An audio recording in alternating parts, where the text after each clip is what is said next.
Alright, that says hopefully going out live for first shot of Shuttle Commander on PlayStation VR, PS4 Pro. Here we go.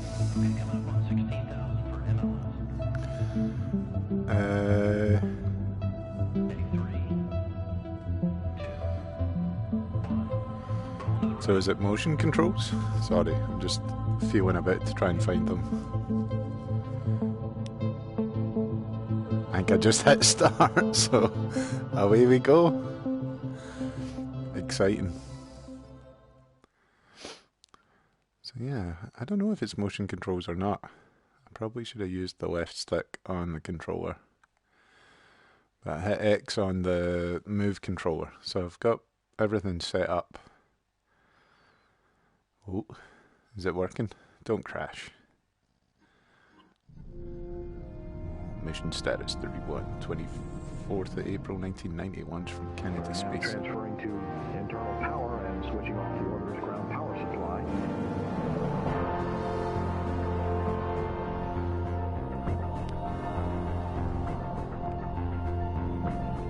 Nice.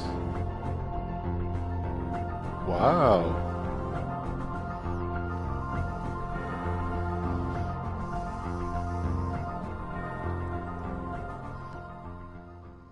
Oh wow. This sounds pretty cool. Verify ready to resume count and go for launch. OTC. OTC is go. TBC. Whoa. TTC. TTC is go. LPS. LPS is go. Mila. Mila is go. STM. STM is go. Safety console. Safety console is go. SPE. SPE is go. LRD. LRD is go. SRO. SRO is go. You have a range clear to launch. And CDR. CDR is go. Heard those words, so we'll get you going here shortly. Good luck, guys. Fantastic news. Thanks, Mike. Good luck, Godspeed, and have a little fun up there. You betcha. All systems are Thanks, brother. go for launch. TC 212. OTC. Okay, clear caution and warning memory and verify no unexpected errors. Standing by now. Here is the retraction of the gaseous oxygen vent hood. Okay, we have no caution and warning annunciation stand. That's complete. Thank you, Charlie. The gimbling of the main engines is complete, and the aero surfaces have been verified that they are positioned for launch. The external tank now is reported to be at flight pressure. OTC 212. Close and lock your visors and initiate your O2 flow, and you all have a good trip. All right, everybody. Okay, everybody. Cabs in, visors down, CO2 on. TLS is good for ET LH2 pressurization. Give me a com checker on the horn. CO2 loud and clear. Pressure on loud and clear. 2 loud and clear. 3 loud and clear. And there's 4 loud and clear. 90 seconds away from launch now. Got you all set in 30 seconds. 1 minute and 30 seconds.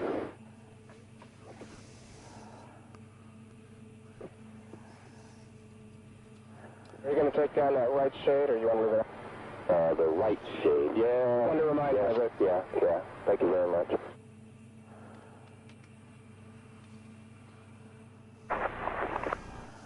guys have all done an awesome job, you know.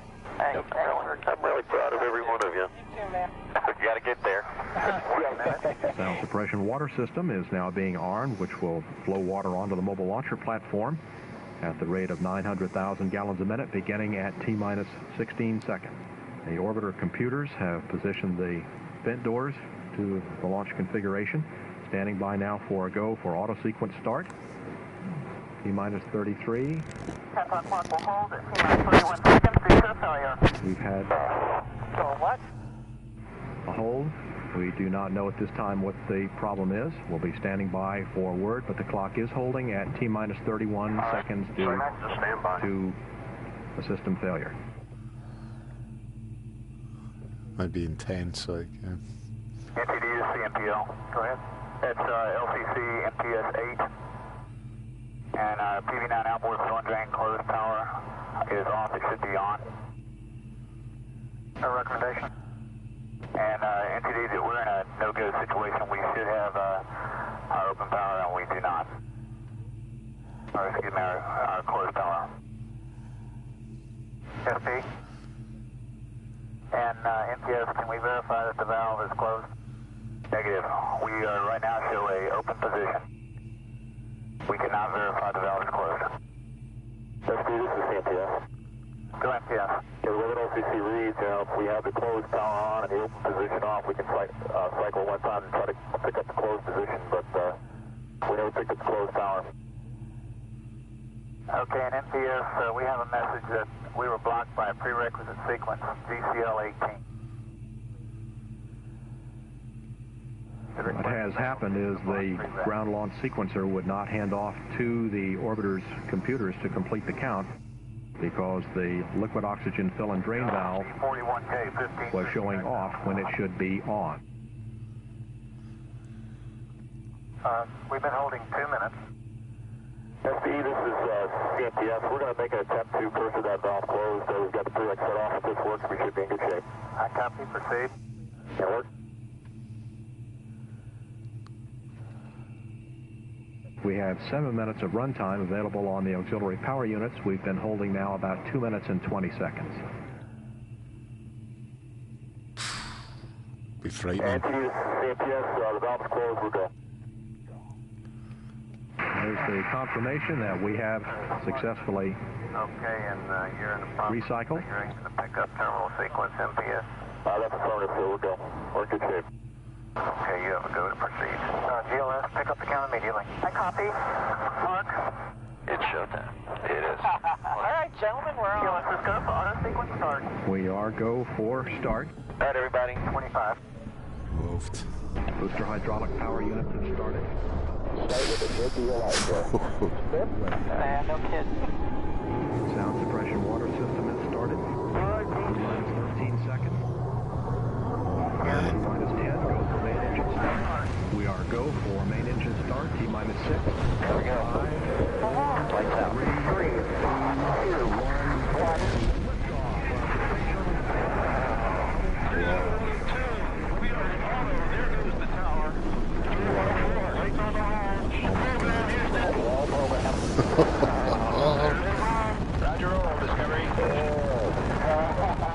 The roll maneuver puts the vehicle in the proper launch plane.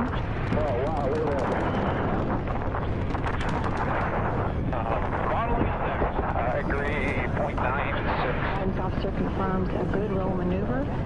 Engine's now throttling back. It is going up.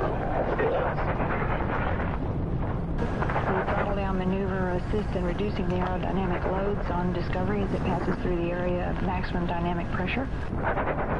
Speed 1000 coming up in the cloud deck. There's the throttling.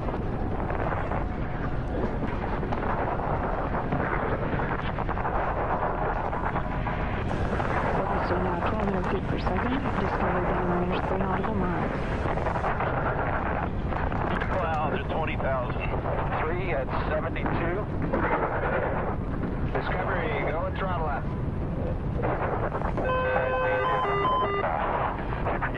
Throttle up. What do you see there? Oh, you do what you need to do. 3 at 104. Discovery, go and throttle up. What you need to do. PDT is about 0.8, about 0.0. In the positive or negative direction? Negative. Discovery, no throttle up, no action DPDT. You go with throttle up, no action on DPDT. It's probably just fab and stretch. Okay. We concur, thank you. Excellent. 90 seconds. Seconds.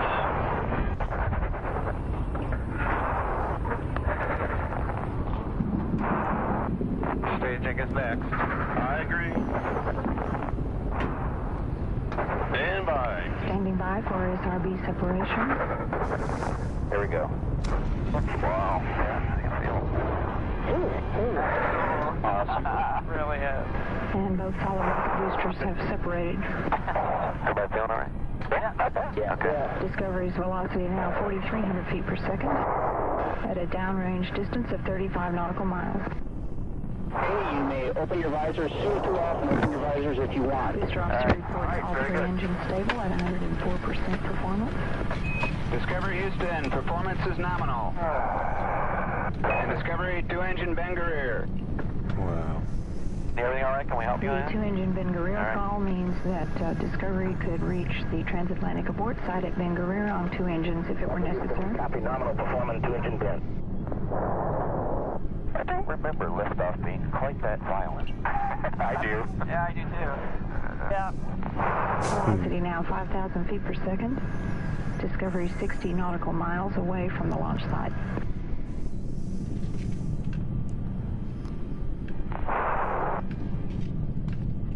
Okay.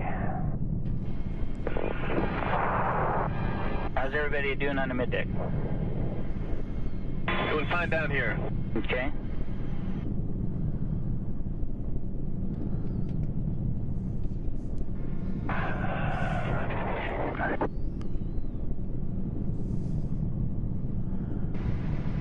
All systems continuing to perform well aboard Discovery.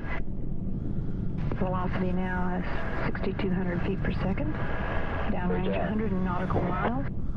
The Environmental Systems Officer reports the FES is operating well. That is the flash evaporator system that provides cooling to Discovery's systems.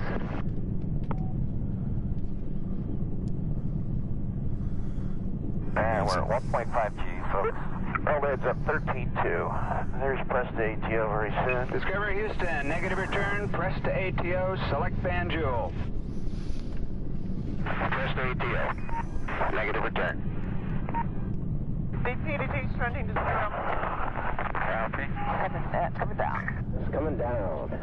1.7 Gs. Check that with my head. It's at 0. That's good. Great news. 0. That sure is. All three engines are stable at 104%. Auxiliary power units all performing well. Discovery's velocity is 8,400 feet per second at a downrange distance of 175 nautical miles. 2.1.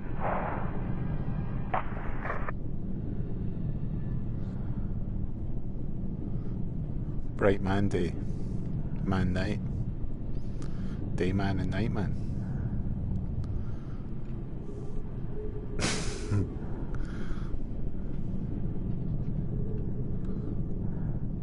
Would be terrifying. I'm terrified enough Discovery, press to MECO. going on a plane. Never Press mind. to MECO. Sorry. The press to MECO call signifies that Discovery could make the main engine cutoff target. Discovery, Droop Banjul 109. Loop 109. And that last call means that Discovery could reach the Banjul transatlantic site on one engine at 109%. Hopefully this thing won't come off. Yeah, what happened? I don't know. His foot came over the top of his head. Yeah, it just kind of de-velcroed. Loop check at Mach 21. Stand by, Mach 6. That's good.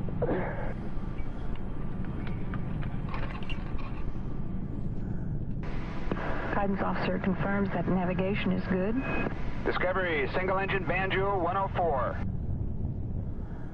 Single engine Banjul 104. It is amazing that they're using all the original audio. DPDG look good there? Yeah, looks good. 0. Engines are good. Okay. Mach 22. Holy cow, we're smoking. Yeah, I wish I could see that. Booster officer reports all three engines stable. Houston, single engine press 104. Single engine press 104.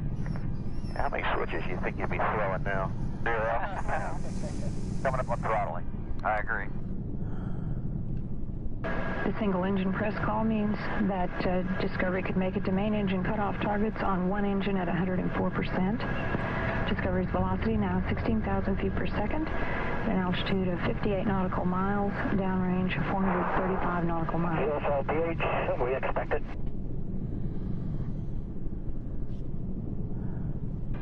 Looks good, folks. Discovery Houston, concur. No action on fuel cell pH. No action is required, no impact on that pH message. That message was expected during this phase of the launch. 3 Gs. Air throttling. Minute to go. We got it. All right, be all ready? Yeah. The engine's throttling back now to maintain the 3G limits on the vehicle. Discovery is 580 miles away from Kennedy at an altitude of 56 nautical miles. This helmet's heavy. Velocity now 19,000 feet per second. You know, with this DSO and these clicks in the G suit, you sort of get squeezed every which way you can. Yeah. Okay, just go easy, guys. We are standing by for main engine cutoff at 8 minutes 32 seconds mission elapsed time. OTC CDR, that's complete. 10 seconds. Mach 25. Okay, stand by for some Excel here. Just bear with it. Stand by. Gotcha. There you go. Miko. That was a Miko. That was a Miko. Miko confirmed. Miko second light. I agree. It's a lot easier at 3G. Oh, much better. Welcome to space, everyone. Hard to believe, isn't it? Yeah, it is. Yeah. I'm good. Hey, bud. Space up here. At 300,000 feet. That's a killer view. Boy, look at that. What an amazing vehicle. Amazing. Yeah. Good boy. Good boy. I can't believe I'm here. This is unbelievable. That's space. I can't believe it. Oh, boy. That's cool. Looks nominal from here. And the booster officer also confirms a nominal main engine cutoff. Looks great. That was really good. I mean, there isn't any gameplay, but it's an experience, you know.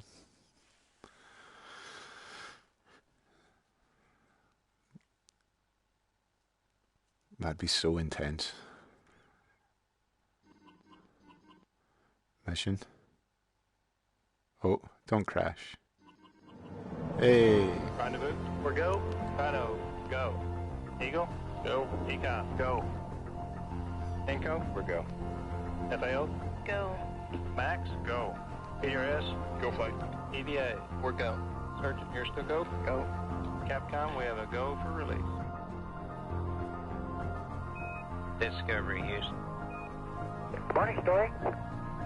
Good morning, Discovery. You got a go for HST deploy ops. That's outstanding. Thank you. Sure is. Nice. Discovery Houston, let's get those lights on. Oh. Activate Yeah, we exterior got sunrise lights. coming in 5. Let's use the thumbsticks to position the arm. Look out the window and remember to use the camera screen on the dash to line up the arm. Move Take the it arm nice and slow. to Hubble's radio port. Did I use the controller for that? Let's move the arm to the radio docking port on the Hubble and clamp on. No.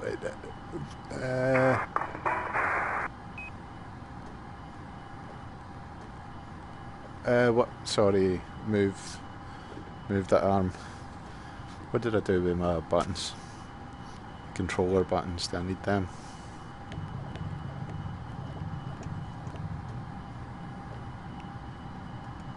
Am I doing this right?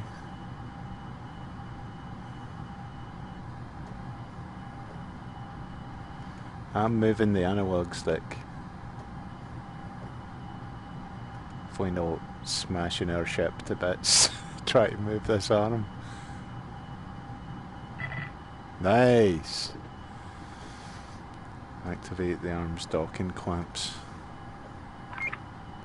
You're there. Alright, arm clamp secure. Let's Left move Hubble. Hubble out of the bay. Out of the shuttle.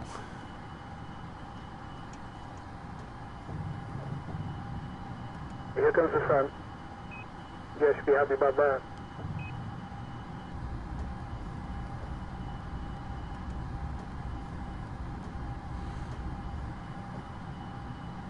Oh, that looks like that might cause damage.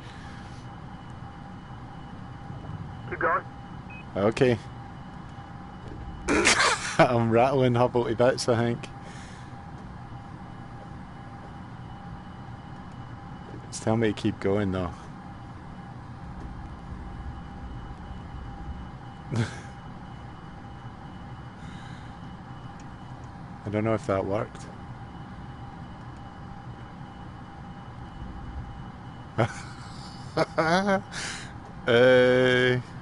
Auto rotation enabled.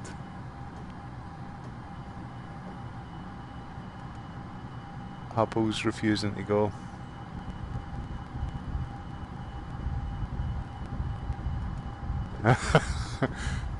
It's nearly.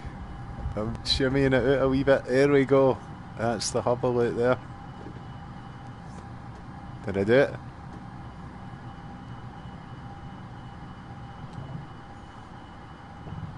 Is that where you wanted it?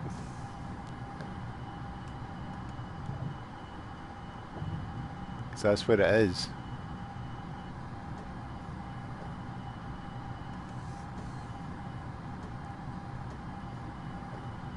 I mean, we've lifted Hubble out, like, that much is for sure.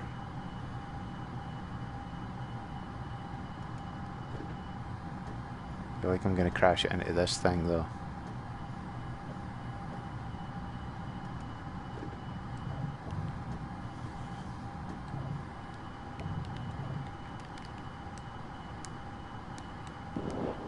Oh no, open that again.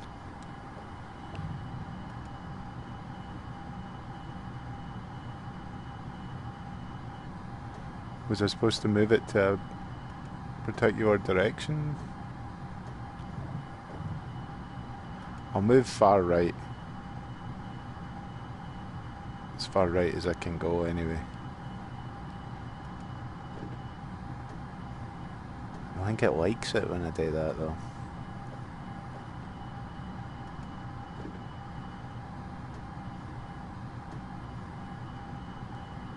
It's not moving at all. I'll maybe move it to the left then, because that's all I can do. There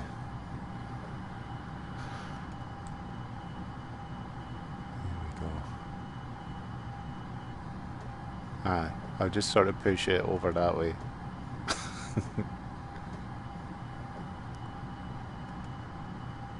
Is it because it's not like straight up and down, you think? It's not worked?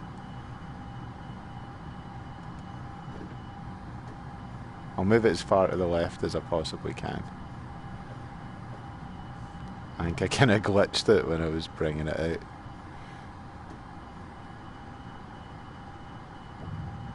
Right, that's as far as I can go.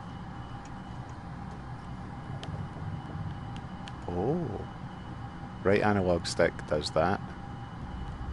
So maybe that would get us over this big spike.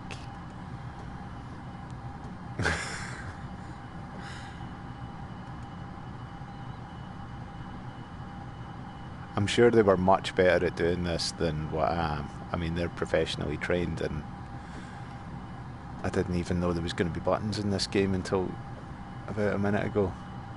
Look at that, just making sure I don't touch that. Excellent.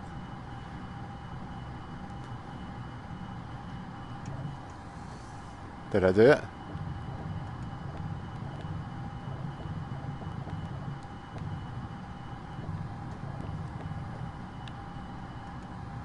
I mean, I've done everything I can. We have got the Hubble out the shuttle here.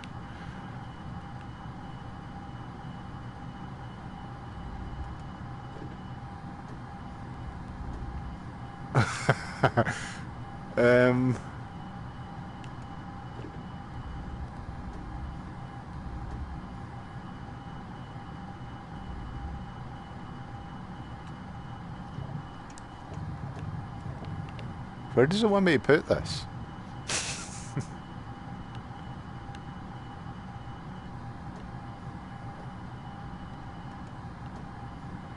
Great job.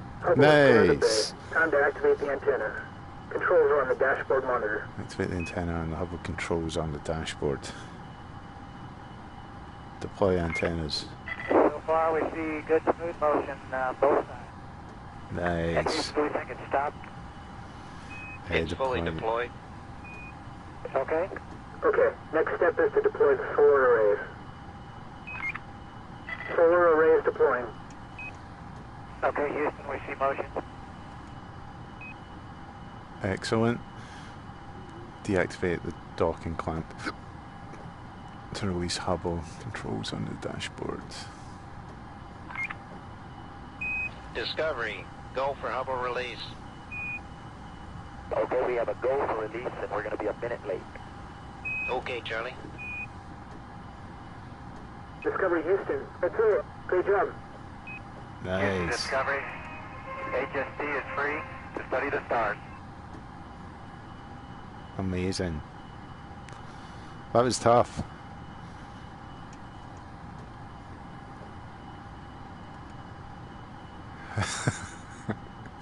We did it.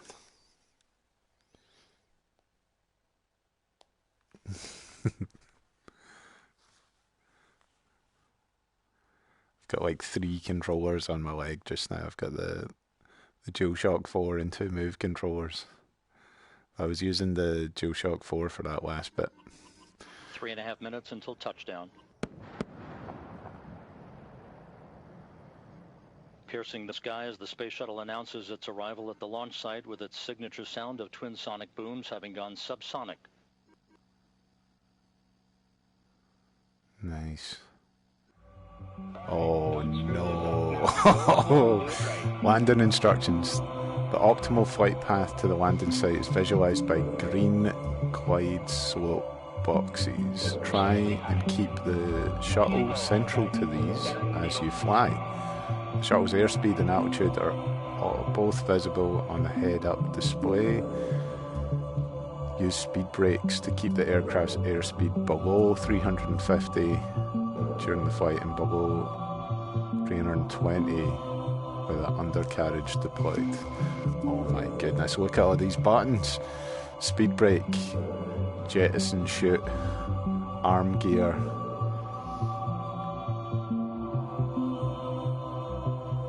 Pitch aircraft, deploy gear, deploy chute, wheel brake, speed brake, camera toggle, watch replay. Oh my god, this is intense. Right, so just the speed brake.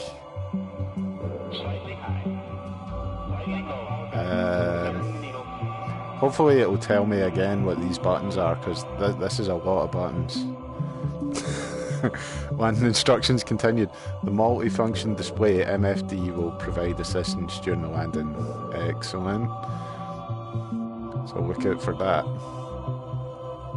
Before landing, complete the following procedures. Arm chute, arm landing gear, deploy landing gear.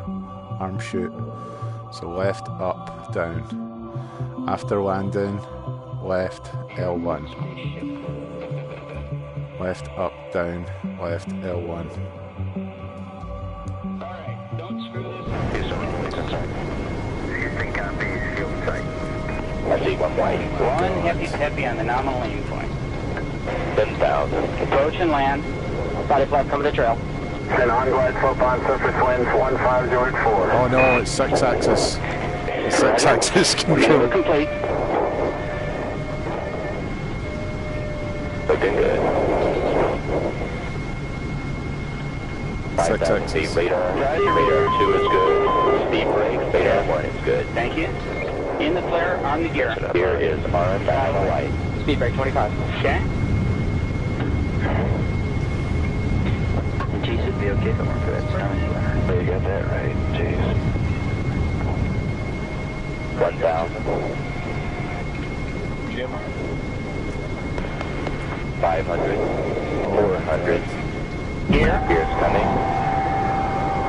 Gear down. 100.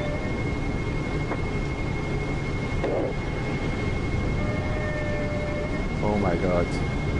Oh my god. Derotating.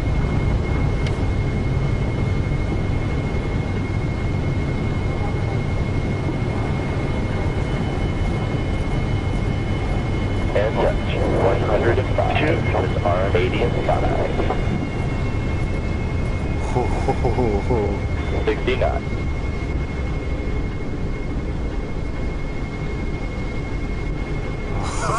Gaze off. That was insane. Speed brake should be coming. There she comes. Okay.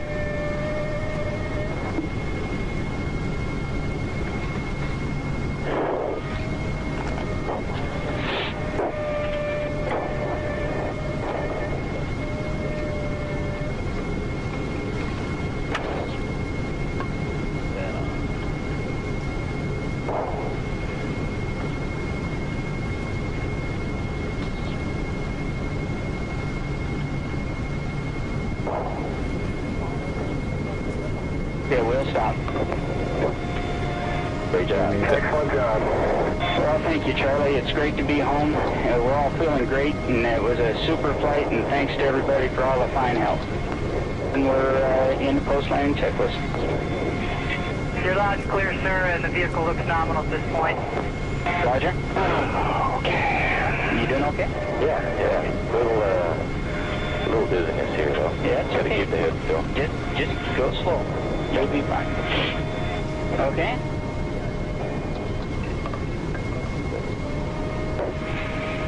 I exceeded the airspeed limit.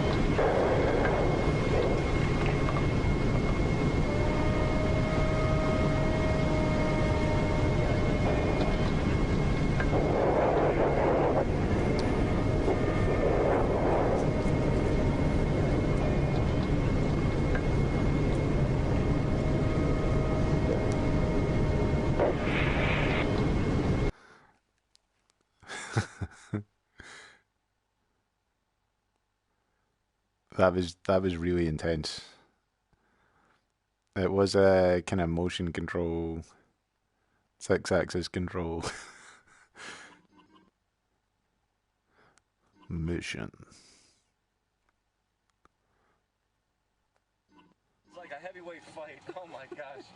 It was just Hubble was throwing a lot of punches at us, and we fought back. Houston, Endeavour has a firm handshake with Mr. Hubble's telescope. It's quite a sight. Okay, I'm going to hop up in the arm. Doug? Copy. And it is a beautiful day outside. Welcome to the wonderful world of working in a vacuum. Sounds good. Trained my whole life for this.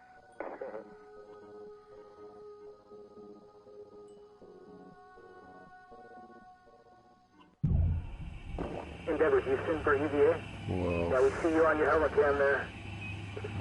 We can see that the right solar array is bent way over. One side of it, so that you're aware, it may not retract correctly, and we're working on a contingency for that. The good news is the plus V2 array looks good.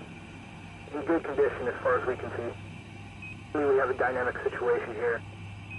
So let's go ahead and proceed and rotate the Hubble into position. Good work.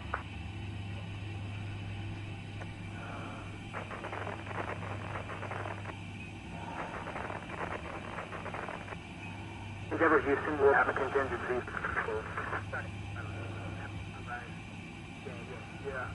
Okay, it looks like we're going to have to jettison the minus V2 array. So move up to solar array 01 and detach it from Hubble. And activate the panels.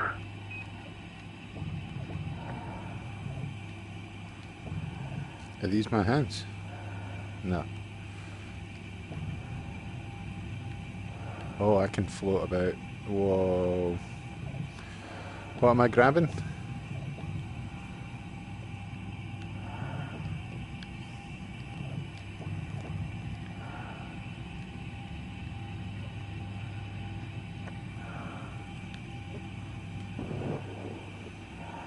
Move solar array on and activate panels.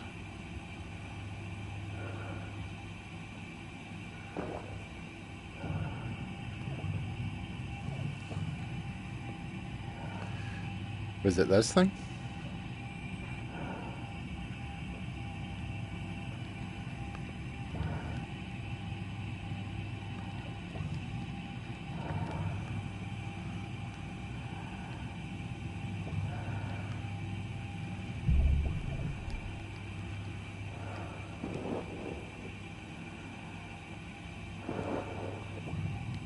What one's solar array one? Is it these panels up there? This is insane.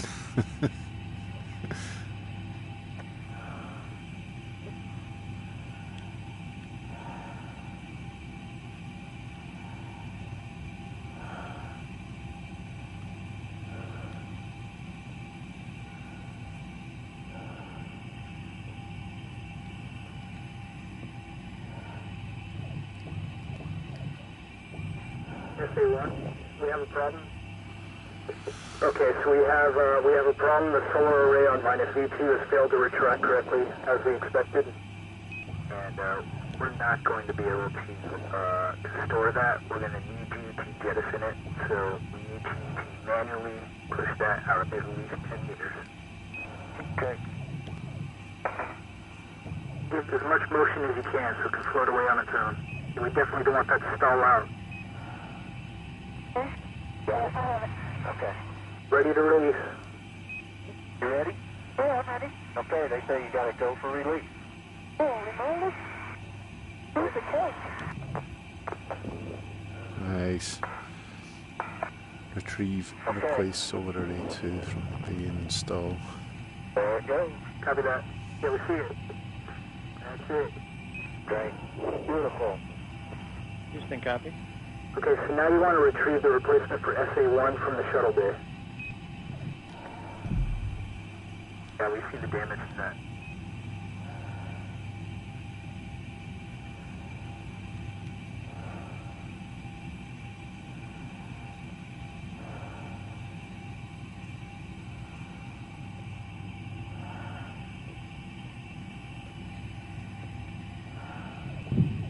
Oh, grab that thing. How are we going to turn it? We're going to put this sideways.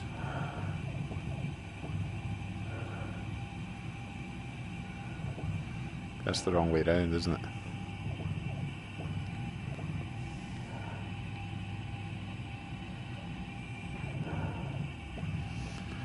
How do you turn this round? Can you get with this?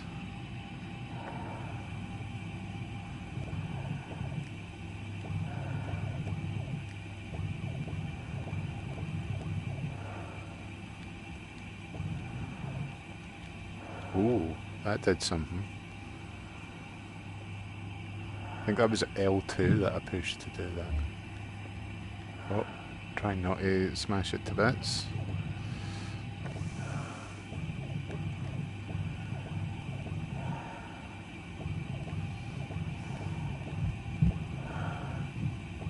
That seemed nearly correct. That looked good. Alright. Confirmed. We see the solar array 1 is installed. Looking good. Make sure to activate before moving on. I got it. You can rotate hub a little more towards you if you need to. Alright. Next step is to detach and stow old SA2. Okay.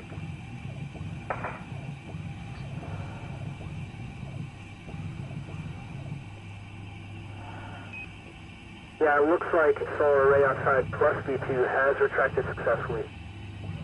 Good news there. So, alright, EVA, when you're ready, you're going to want to stow SA2 in the shuttle bay.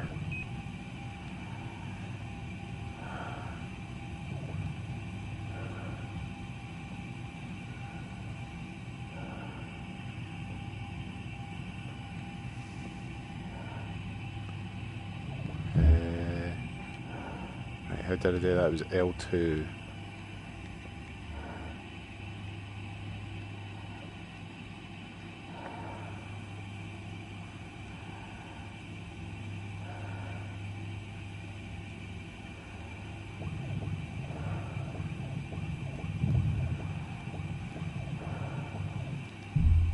You're there. Confirmed. SA2 is good. Alright. Roger. Okay, so next you need to carefully remove the replacement SA2 from the bay. Good work.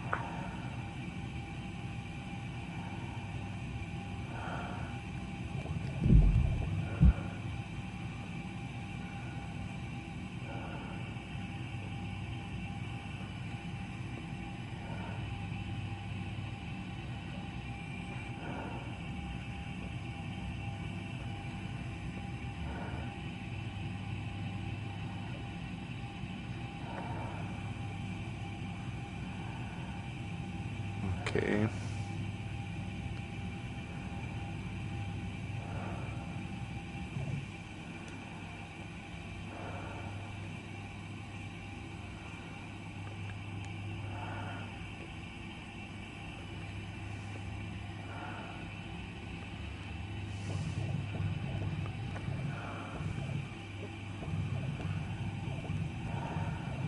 Come on.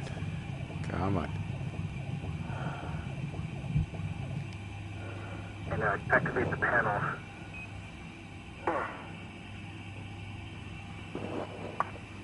Solar array is deploying.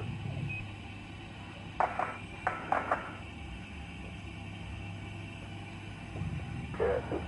Alright, UVA, when you're ready. I'm ready. Rotate to position 3. We want to unbolt the light fuel camera.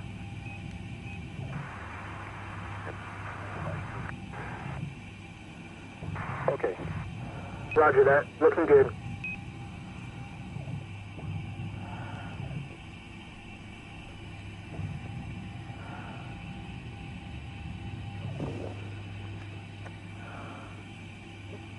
Rotate Hubble to V3.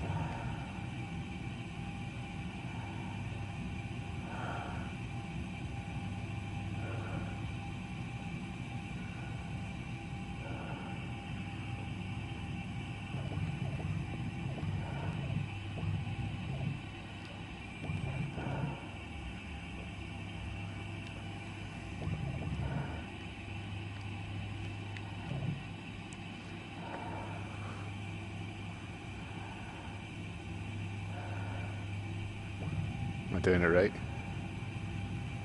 I sure hope so.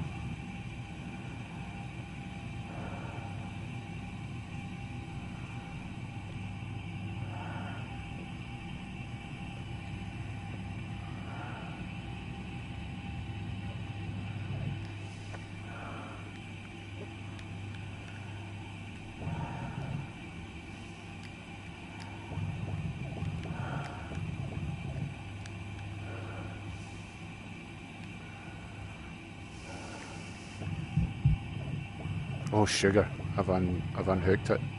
I've unhooked it.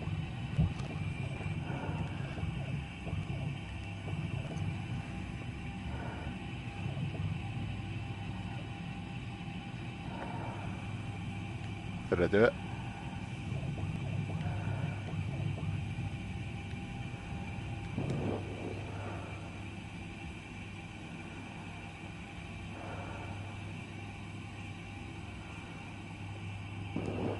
Hubble to V3. I need to actually physically move it. I'm guessing the next bits it would ask me to do in a minute, but hopefully I'm alright to do this now.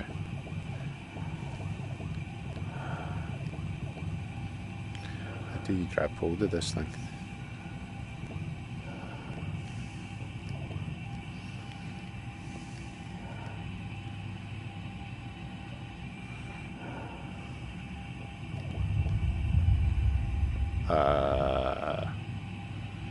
Let's just close that.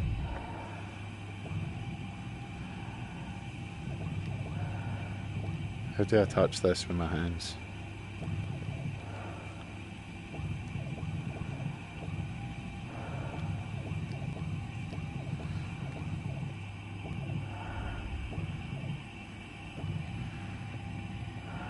Cool, I'm doing it. Do you want me to move it to 0 degrees? Yeah, I hope so.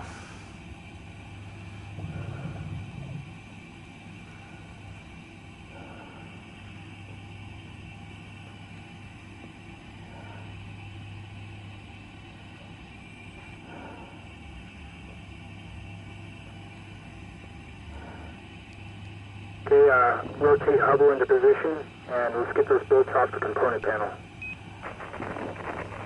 What did that say? Roger, Houston. We copy. Move the bolts using the drill.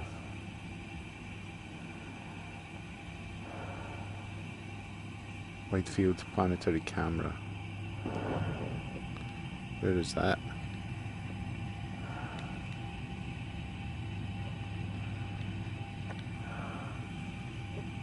it this thing?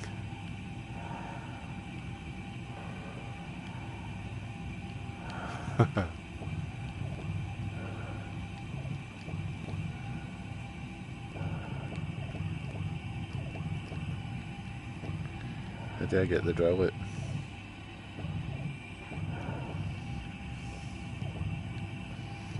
Have I got a drill on me?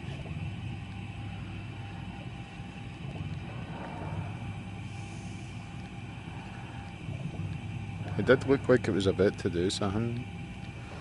Oh.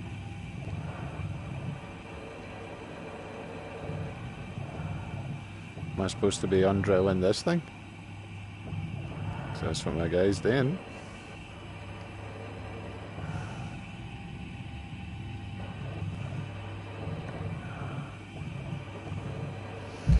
Yeah, I took some bolts out of Bay 3.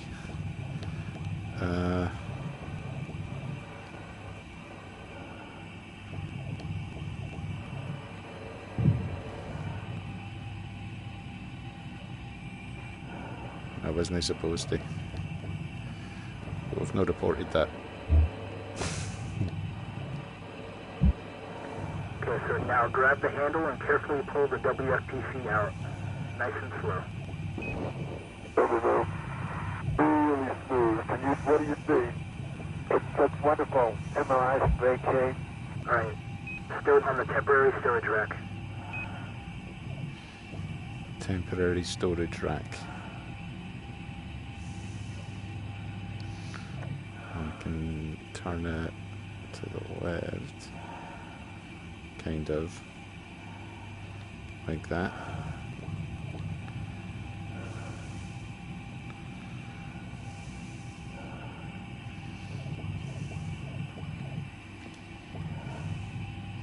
Does that not count?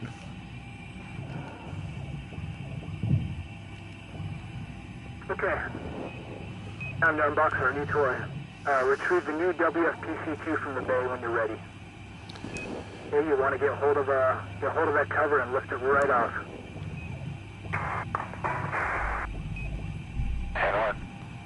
Whoa.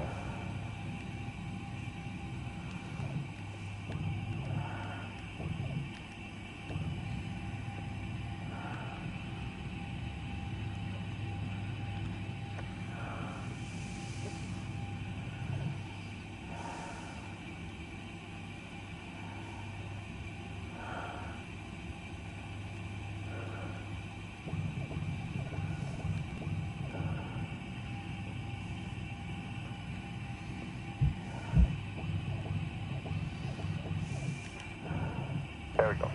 Okay. Great job. WFPC2 is installed. I bolt the front panel to secure the Hubble. Tighten and loose.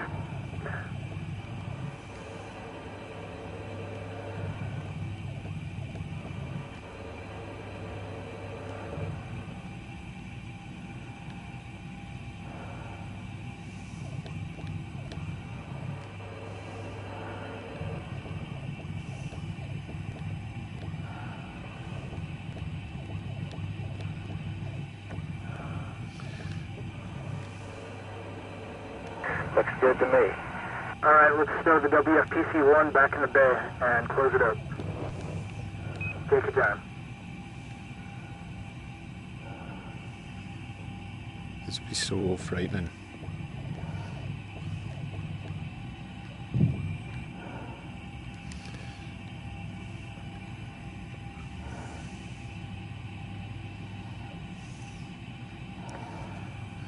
So we want to turn that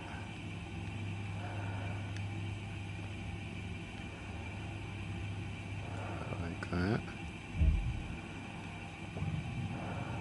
Aye, like that. Okay, a wee bit further down maybe. So it's up and down the way. Oh, a wee bit. And down.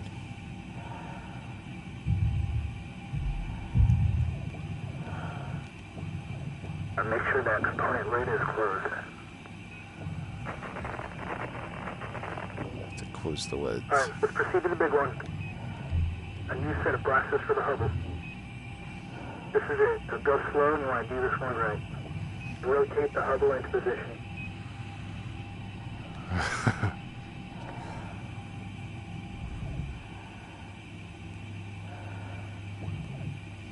So it's R1 and L1 to rotate.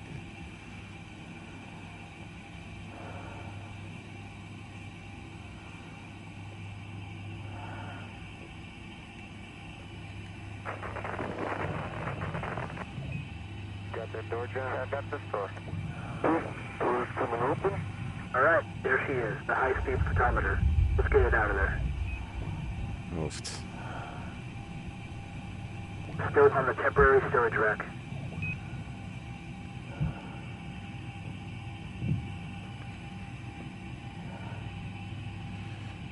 Right, so once it's stored with these handles facing me. Aye. So that way, and then that way. There we go. Let's try that. I think the big line is across the top actually, so that way round.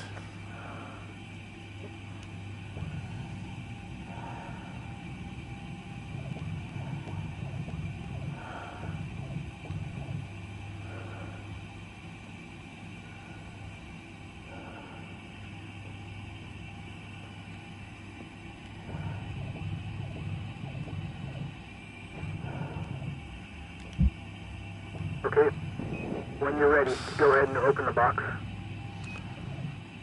And take out CoStar.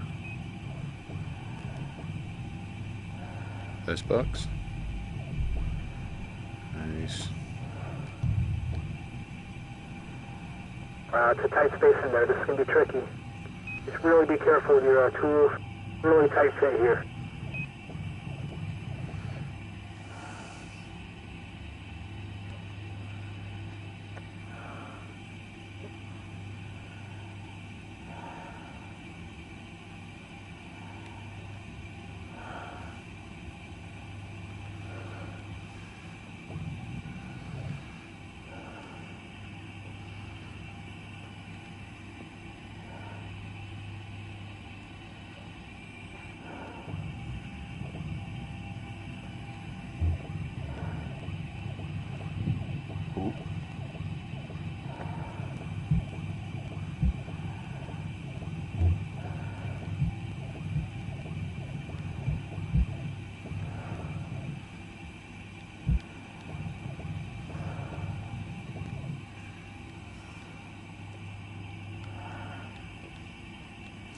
Oh no, I got it stuck a wee bit.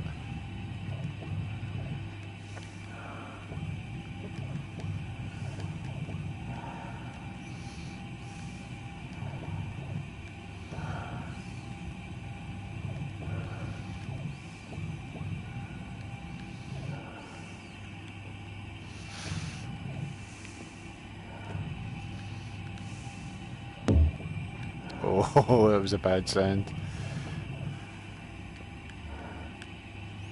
Alright, I can't turn it in any direction. Let's see if I can kind of nudge it back out a bit. There we go.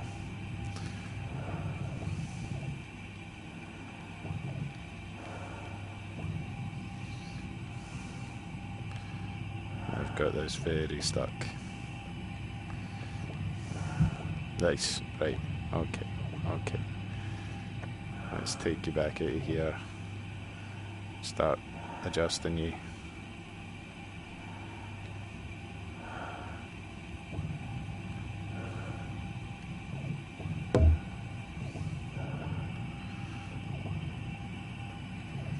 Okay, let's get off it for a minute and have a look. I think I should open the other door. That's probably a smarter move, isn't it? There we go. Look at the space we've got now. So, right hand side has the big long bit, which we have.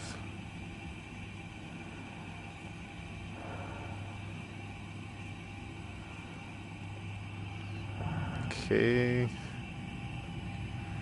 That door's open. I got a wee bit stuck there.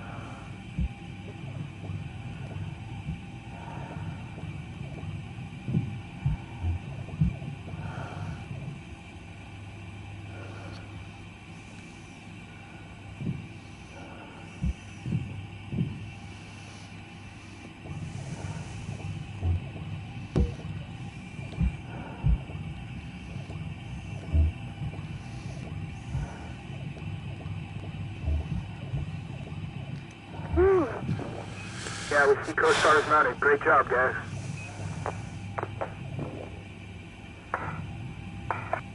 Proceed to close all doors. Need to close this door? Next What we step, doing? we got to stow this HSP in the A-site box into that cargo bay. Oh yeah, this thing.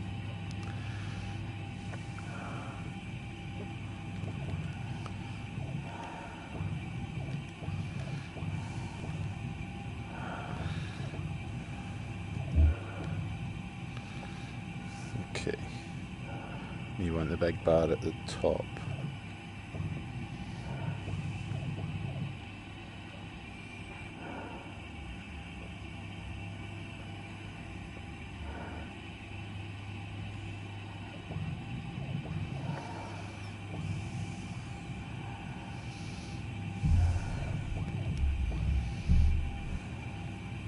We did it.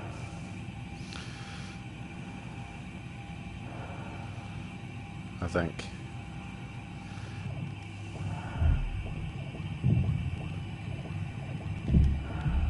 Yeah. We see HSP stowed successfully. Good job, guys. And make sure that component lid is closed. Yeah. Okay. Alright. Great job. Only the coprocessor upgrade is remaining. Rotate to position 3. Should I still have the doors open?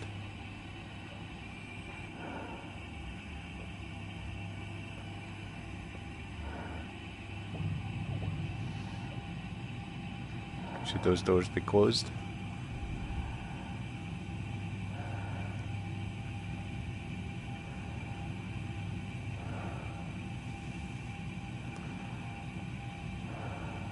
The fact that you've got like a VR headset on floating about when you're doing this as well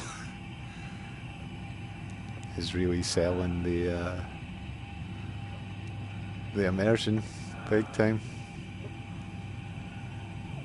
Alright, how about we go ahead and unbolt and open bay 1. Unbolt and open bay 1. Right, should I close these doors, you think? They probably told me to do that a while ago. And I just didn't. Okay, we see retrieving the coprocessor upgrade. This thing.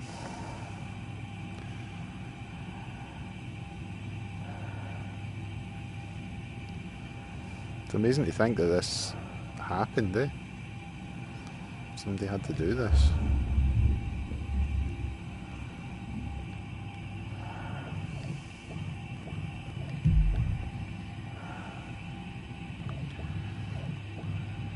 Okay.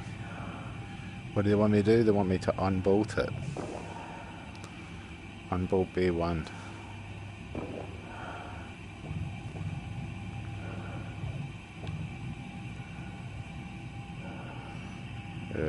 Right, hopefully this won't fly away into space.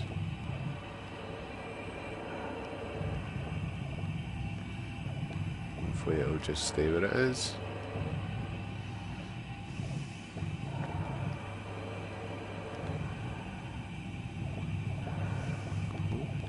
Right.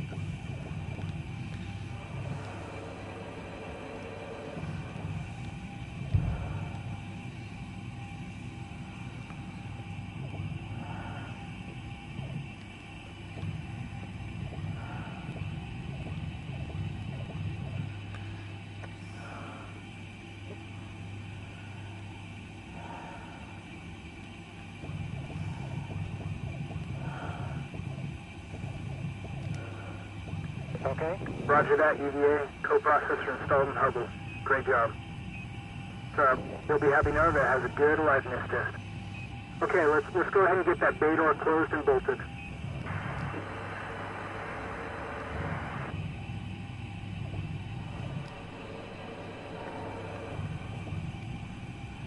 Well done. All looks good from down here. Great. You know what? Really awesome job to everybody. Just want to say. That's it.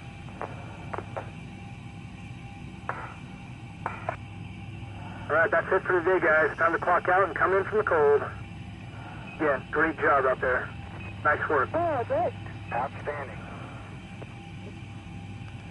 Amazing. Want to be a shuttle commander.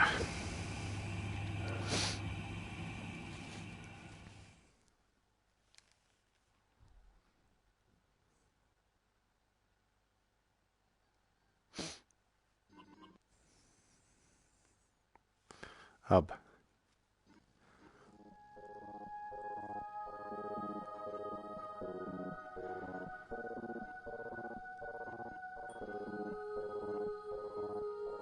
Nice.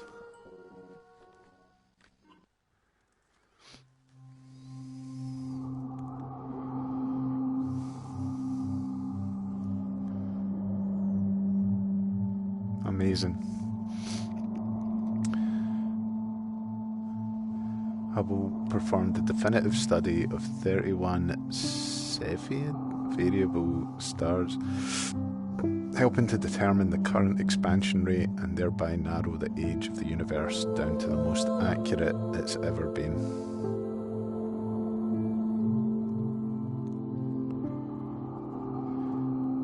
This cone nebula is found in NGC 22654 and was observed in 2002 by the Advanced Camera for surveys.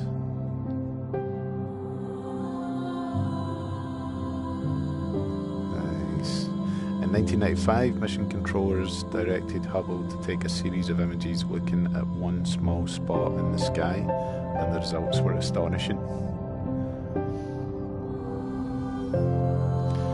This photogenic celestial object, the magnificent spiral galaxy M100, is seen here as observed with Hubble's Wide Field Camera 3.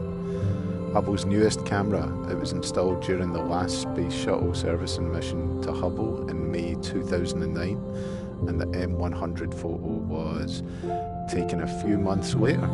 M100 is designated a Grand Design Spiral Galaxy because of its two prominent lanes of young blue stars.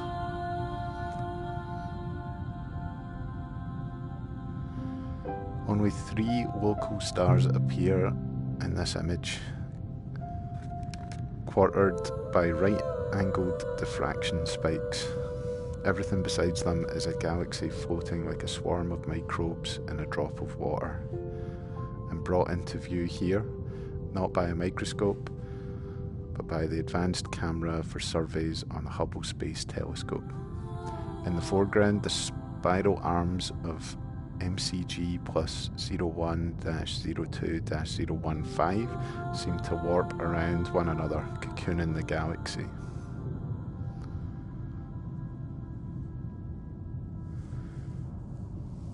This Hubble image is of Saturn, one of our closest neighbours and one of its largest moons, Titan.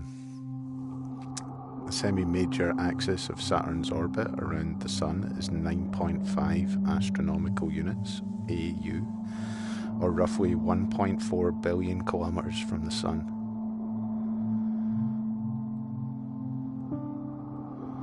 I like how the images are 3D as well.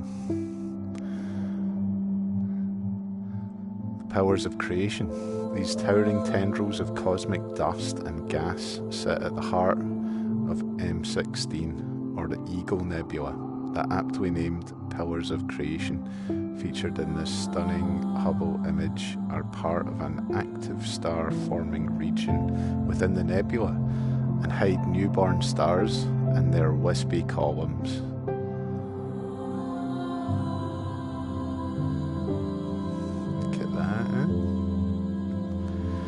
one of the most detailed astronomical images ever produced, NASA's Hubble Space Telescope captured an unprecedented look at the Orion Nebula.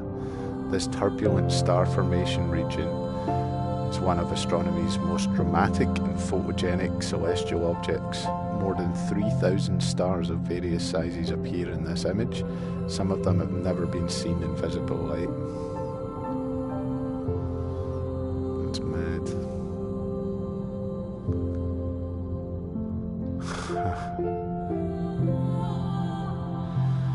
Eta Carinae system. It has 2 stars in it, and one of them is huge and unstable. Since the 1800s, astronomers with less powerful telescopes have been watching the system's outbursts. However, it wasn't until Hubble came that researchers were able to fully check out the clouds of matter, dubbed the Homunculus Nebula, thrown off by it. This image in particular was released in 2012 as one of the most detailed. Researchers refer to these sorts of outbursts as imposter supernovae because they appear like normal supernovae, but they do not kill off the star.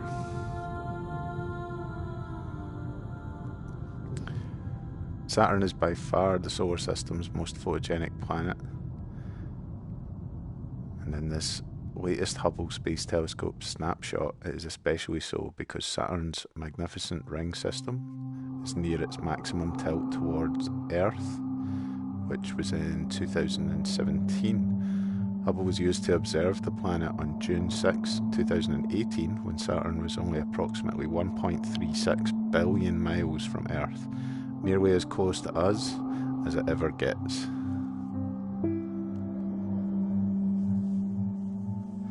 The sharp eye of NASA's Hubble Space Telescope has captured the tiny moon Phobos during its orbital trek around Mars. Because the moon is so small, it appears star-like in the Hubble pictures. Over the course of 22 minutes, Hubble took 13 separate exposures, allowing astronomers to create a time-lapse video showing the diminutive moon's orbital path. There it is.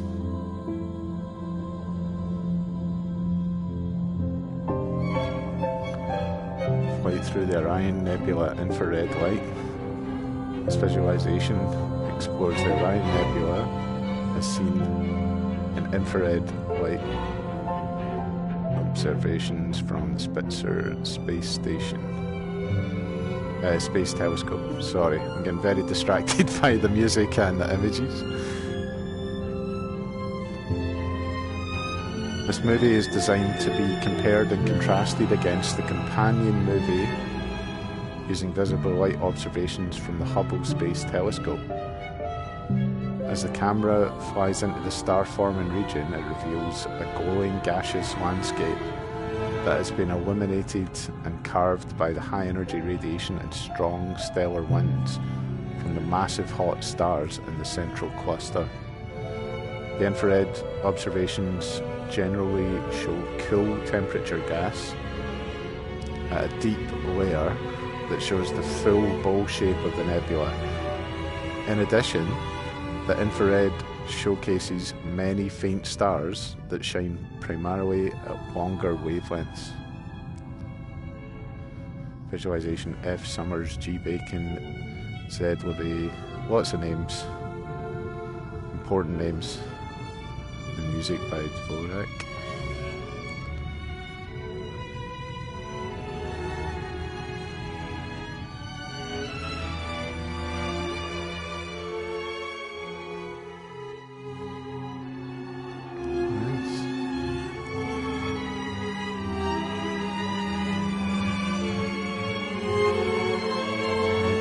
Playing quite a lot of music at the same time just now though.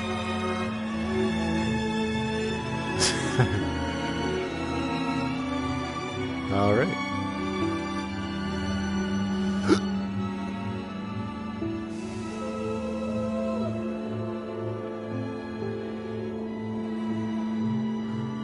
Yeah. It's based upon NASA's work.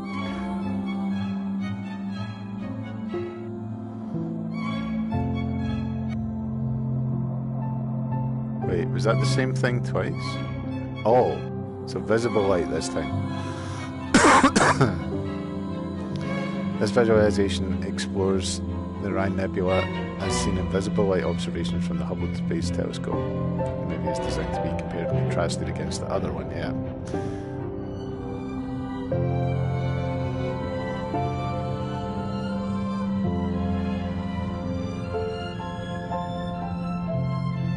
That is mad though.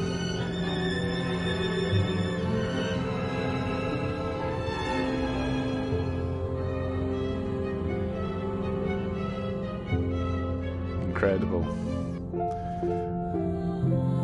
Galaxy grouping in 2D and 3D. In 1877, Edward Stefan discovered a tight visual grouping of 5 galaxies located in the constellation Pegasus. The galaxies of Stefan's quintet are both overlapping and interlacing and have become the most famous among the compact group of galaxies. Astronomers have long known that 4 of the galaxies, all of which are yellowish white in this video, form a physical group in space, while the 5th, bluish, is a foreground galaxy. In addition, a 6th galaxy, yellowish white and on the far left, is likely to be part of the physical grouping. Hence, this 2D quintet that is a 3D quartet may actually be a 2D sextet that is a 3D quintet. I'm going to pretend I understood that perfectly. This visualization makes apparent the spatial distribution of these galaxies. The video starts with a view that matches our 2D perspective. As the sequence travels in 3D, the foreground blue spiral NGC 7320 quickly passes by the camera. The possible 6th galaxy member on the left, NGC 7320C, is seen at roughly the same distance as the remaining 4 galaxies.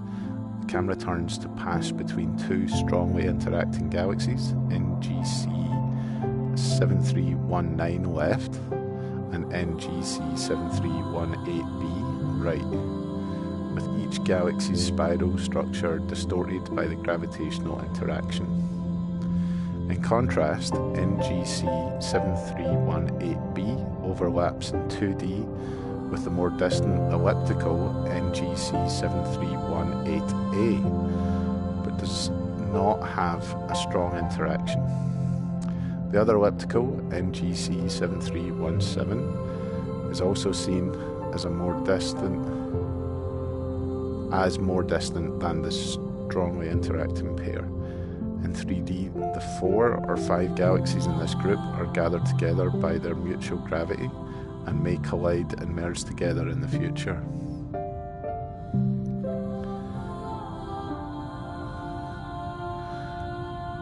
It's pretty mad.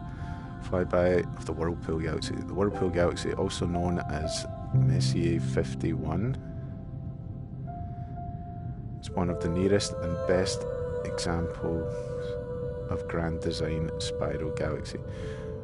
Located about 25 million light years away, the face-on galaxy exposes the full details of its swirling structures of stars, gas and dust. The striking symmetry of its spiral pattern may be due to gravitational interaction with a companion dwarf galaxy, NGC 5195, which is not included in this visualization. The Hubble Space Telescope's high-resolution view of this magnificent spiral galaxy comes to life in this 3D visualization. The flight across the pancake-shaped disk features the older, yellower stars towards the centre and the younger, bluer stars in the outer regions. Dark dust lanes outline the spiral arms, along which are strewn an array of bright pink star-forming regions. There we go. Shedding new light on the Whirlpool Galaxy. The Whirlpool Galaxy is perhaps the most striking example of a spiral galaxy that has been studied across. Yeah, this is saying similar stuff to down there actually. And studied across the spectrum by NASA's great observatories.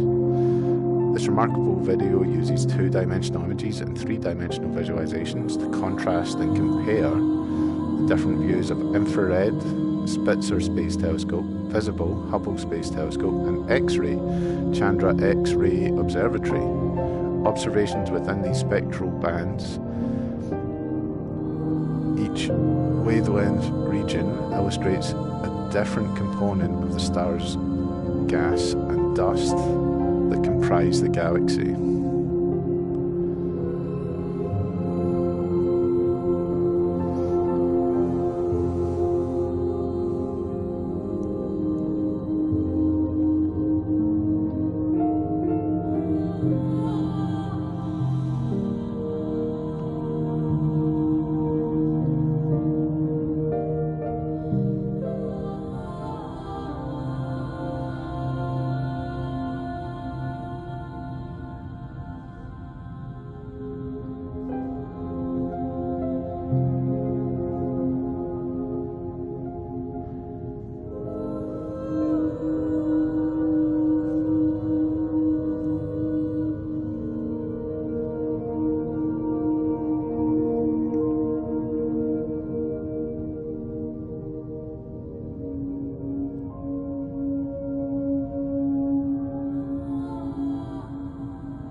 Sculpture, Garden of Gas and Dust, core of the Lagoon Nebula. This video zooms into the core of a rich star birth region called the Lagoon Nebula, located in the constellation Sagittarius in the direction of our Milky Way galaxy's central bulge.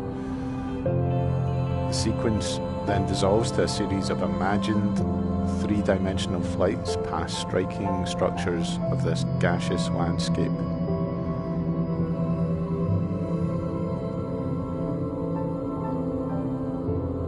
Viewers examine dark, dusty clouds silhouetted against a colourful background of luminous gas that has been heated by a massive star.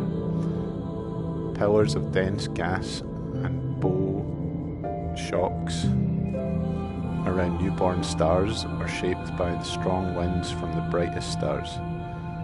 The intense high-energy emission from these same stars creates the glowing ridges of gas and ionization fronts. These features are some of the highlights of this vibrant region where new stars and planets are born.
This visualization journeys in the famous star-forming region of the Orion Nebula, based on an image from the Hubble Space Telescope. This exhilarating trip begins by flying through a layer of gas above the nebula called the veil. The descent to the gaseous surface provides an overview of the structure of the region as the winds and radiation from the central cluster have carved out a long valley in the cloud. The massive bright stars are responsible for heating the gas to temperatures at which it glows. Their strong stellar winds also blow back the gas around nearby newly formed stars, creating tadpole-shaped structures. Within these objects, called proplyds, planets may be forming inside dark, dusty disks encircling the stars. These young stars can also emit jets of radiation, which in turn create wispy bow shocks through the region. All of these features are found in the Hubble image and have been modelled for this visualization.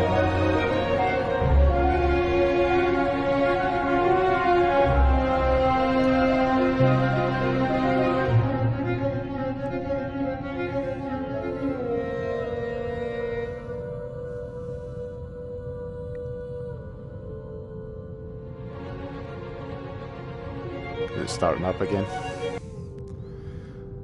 And I think that says back at the first one. That was pretty good though. Hold circle to exit.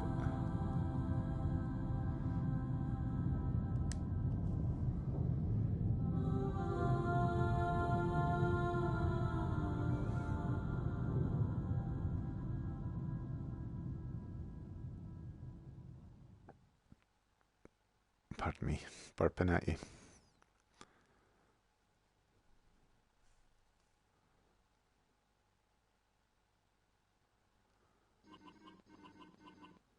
You guys are remarkable. We're a remarkable team.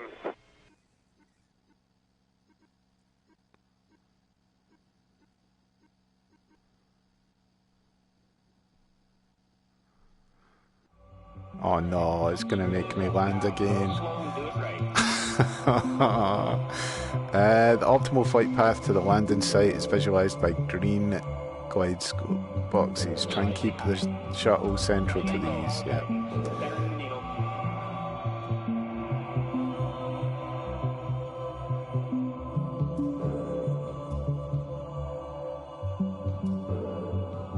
Keep it below 350 and then below 320. Arm shoot, landing gear, deploy.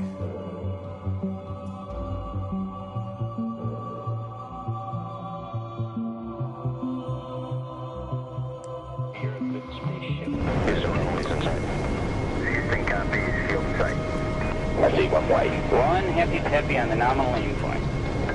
7,000. Approach and land. Body flap coming to trail. And on glide slope on surface winds 15084. Roger. Maneuver complete.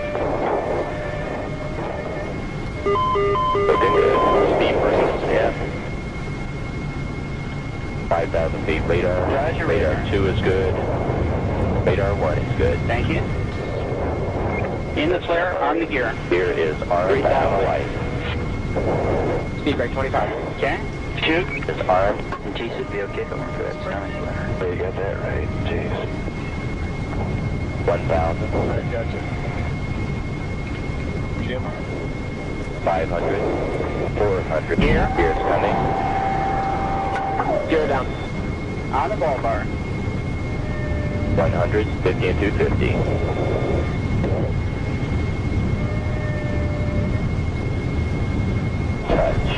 And touch.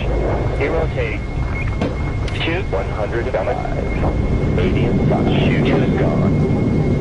I think I did alright there. Stand by the jettison. Roger that. 40 gaze off.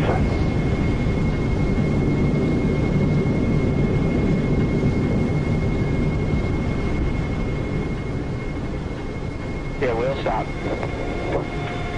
Good landing. High speed broke more. We rolled too far, but it was decelling so good. You're okay, bud. You did a great job. Greased it on. Yeah. Speed brake should be coming. I exceeded. There she comes. Okay. I thought I'd done great there.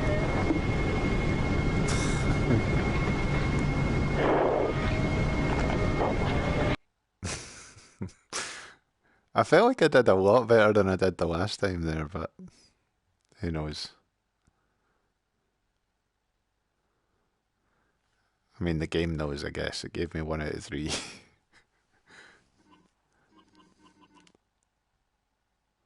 What kind of curves do you think Hubble will throw at you? I don't know. It's been Dave surprises each day. They got geniuses figuring stuff out to like the nanometer, right? And it's still not fitting. We're both trying stuff. I don't know what's going on out there. Coming out. Ready, Drew? I'm ready, John. Let's go do this. Oh, this is fantastic. You're gonna love it, Drew. Looks nice.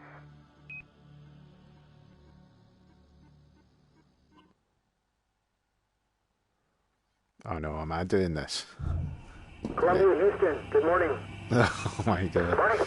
Alright, let's get Hubble upgraded.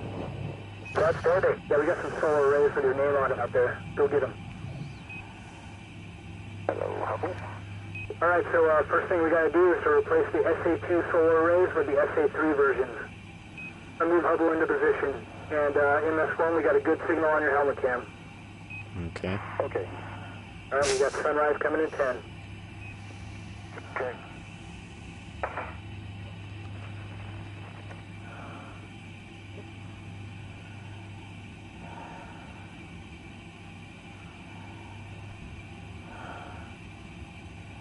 Okay, so we're rotating. Alright, you gotta go ahead and remove the first SA2. Activate solar panel 2. Make sure to activate before moving on. I'm on it.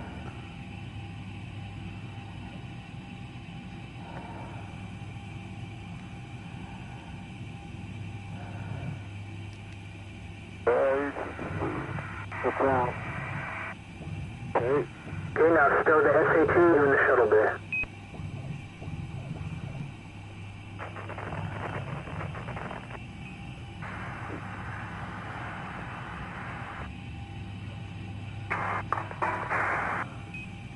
Here comes the sun.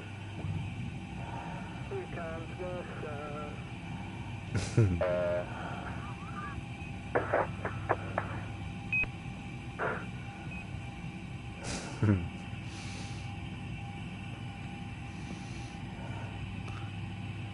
Okay, so we're going to turn that way.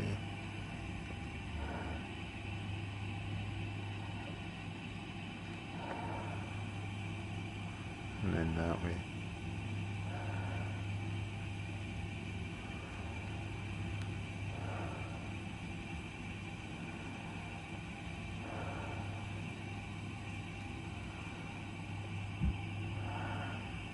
That looks kinda okay.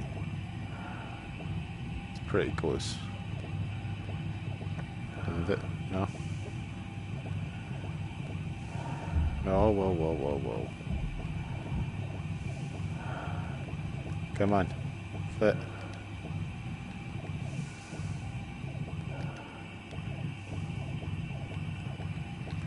Is it because of the front bit? Yeah, let's try that.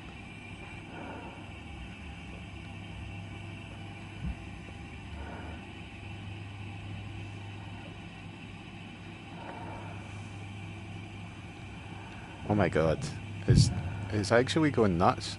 I'm not really moving it. Oh my god, Hubble's out of control. Right.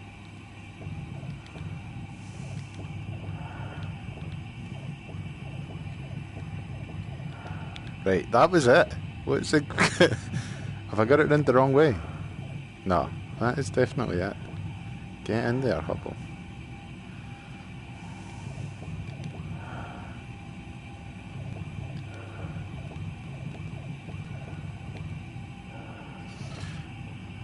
Struggling to understand why this won't fit.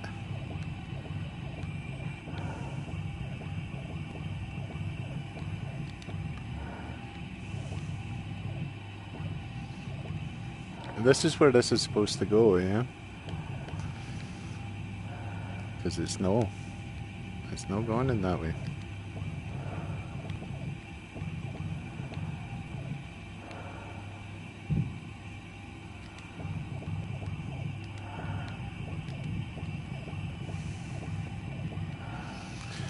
No, it's just refusing.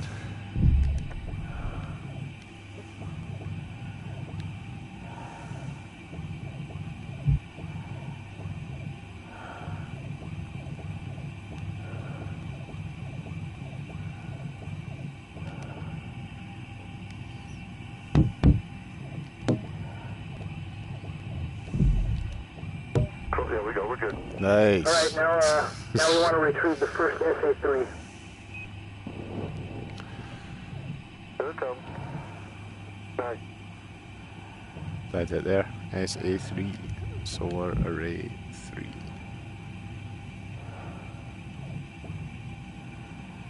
Am I left in that now?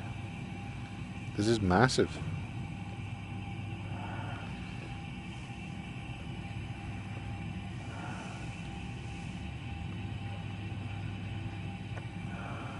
Okay. There's actually quite a bit more to this than I thought there was going to be. I'm enjoying it.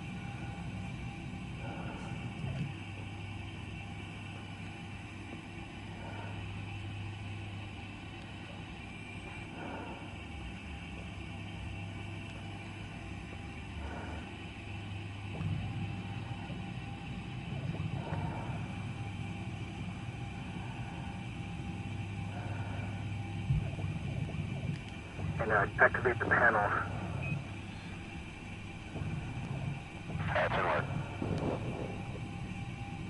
Yeah, now remove the second SA2.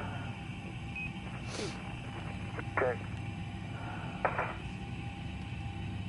Did we activate the panel?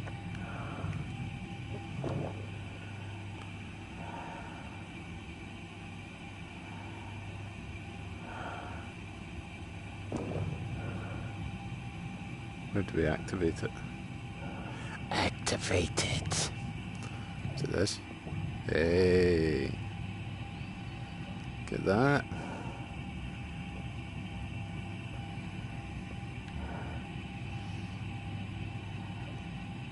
Beautiful.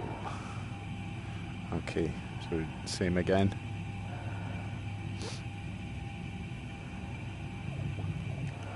Okay. Roger that. We see the SA2 is detached. Good. Alright, EVA, when you're ready, you're going to want to stow SA2 in the shuttle bay. Oh, I'm gonna. Okay.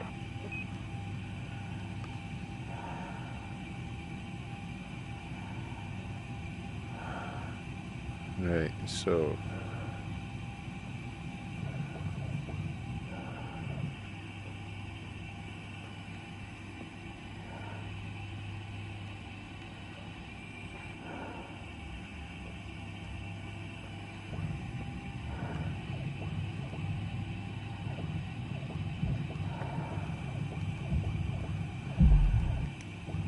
Great.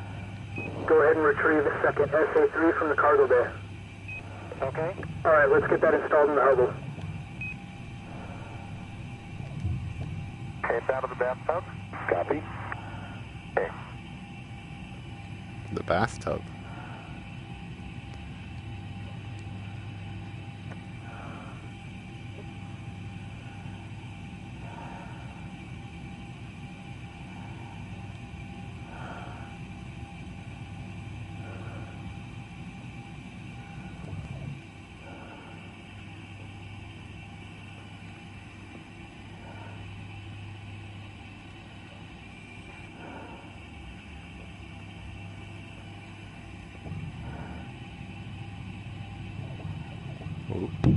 Oh, okay. Alright, let's now shove it right through the machine. Confirm. SA3 is successfully attached. And make sure to activate before we move on to deploying the panels. What is it? It's one that rotated again.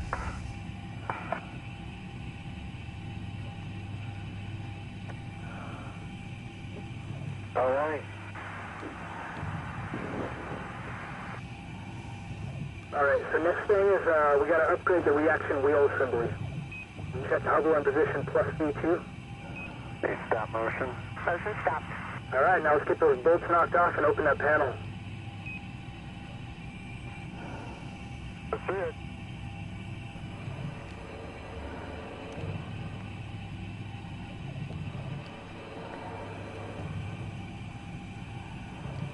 Okay, so carefully remove the old RWA.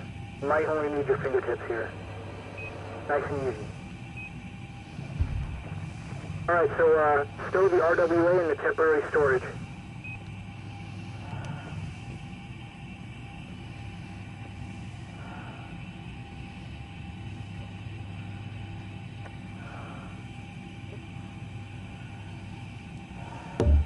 Oh, sugar. What did it? I think it's just my head, actually, that was hitting that off of there, so that's fine. Okay. Not very end.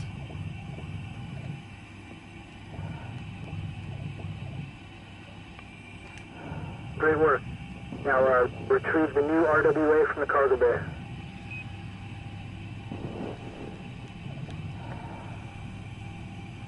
Where is it? Cargo bay. Down here?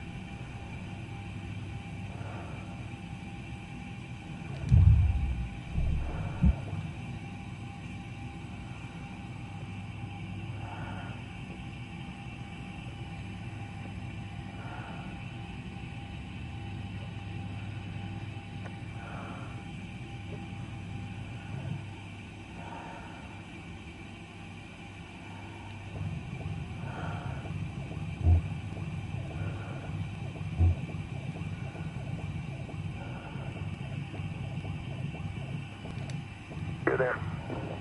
We can confirm that. RWA successfully installed. Okay, let's secure the bolts.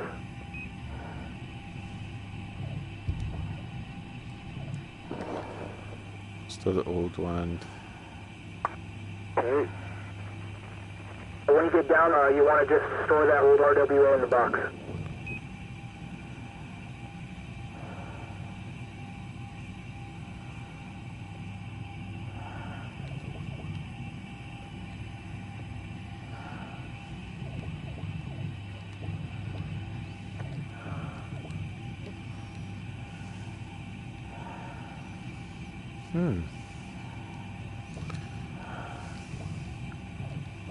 There we go. It wasn't letting me get it there. It wasn't letting me grab it. Let's try and shove this thing into the box.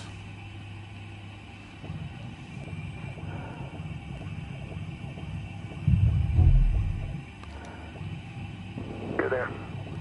Gotcha. So, box storage secured. And make sure that component lid is closed.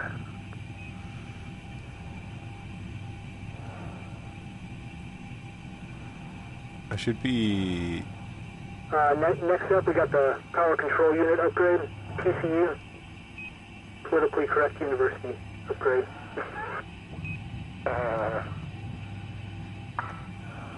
Too cool.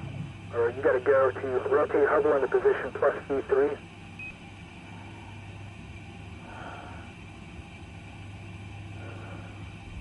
I need to activate the other panel and drill... What bay was it I drilled open? Is it 9? That's good. Stop. Looking good. Still the power control unit. Okay, now we'll remove the access panel for the PCU. Then you get that old PCU out of there. It's time for it to retire.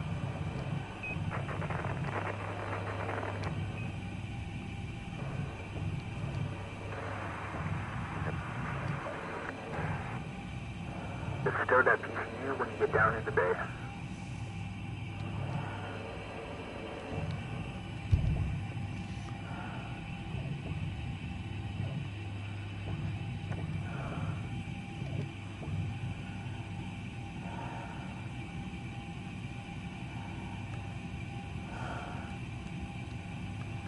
Ooh, right, we need to open this first.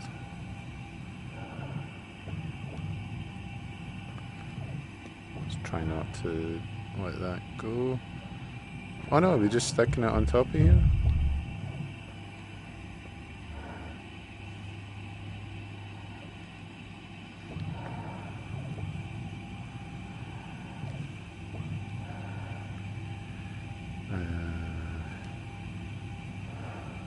Okay.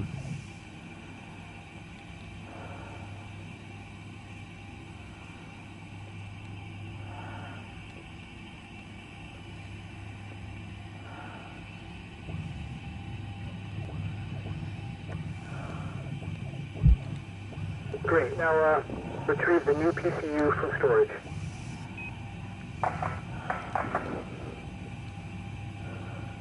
Okay. Where's the new PCU?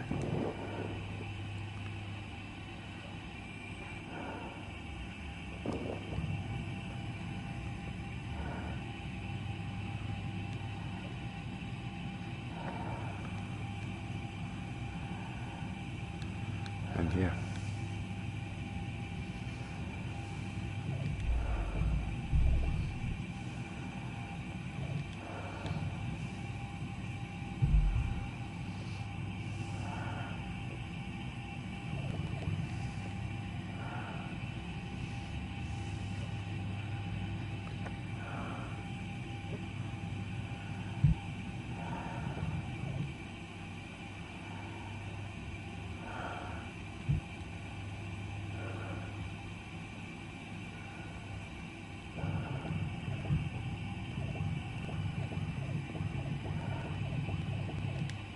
Okay. Alright. Okay, let's go ahead and get that bay door closed and bolted. I need to bolt that other door, don't I?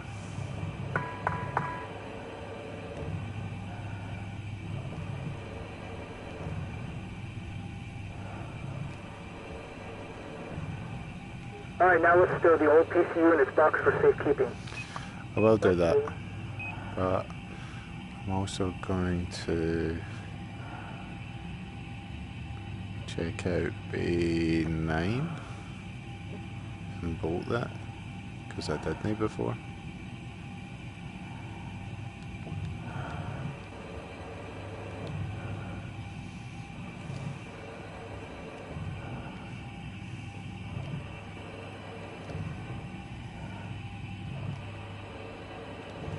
Nice.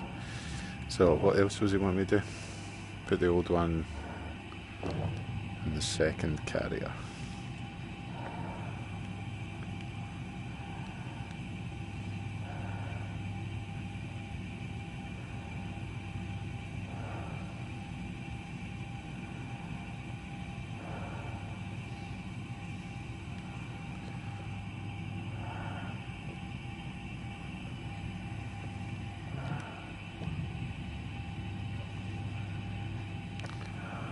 Wait, it's the second carrier.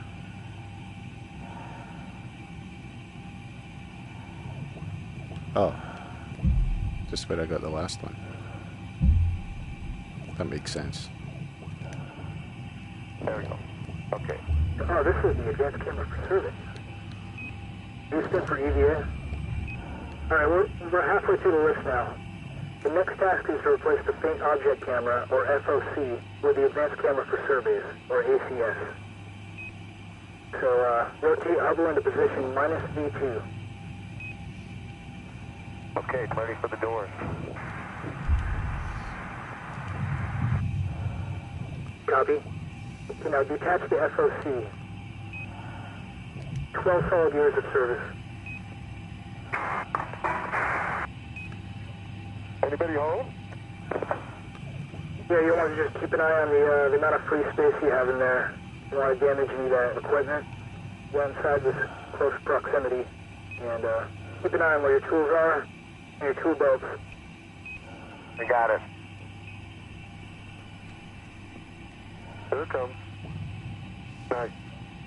Alright, for now, stow that on the temporary storage rack. Okay. Now you want to retrieve the advanced camera for surveys. Nice and steady. This upgrade will increase the Hubble's capabilities dramatically.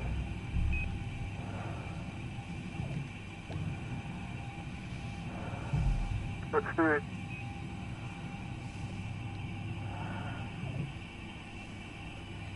It's going to be tricky. Really tight fit here. I know.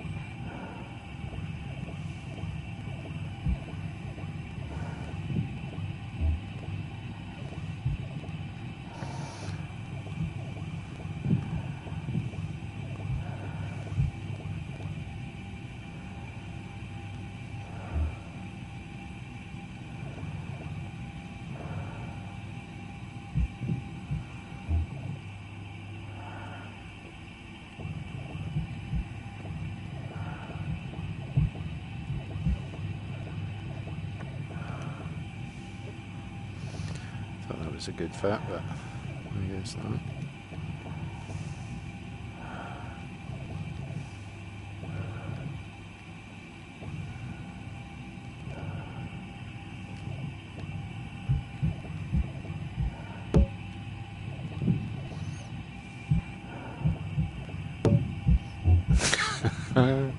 Those are bad noises, like, get in there.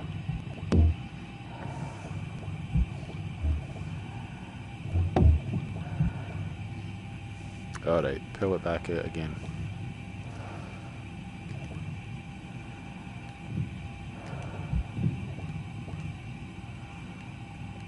I can't believe how stuck I've got it. There we go.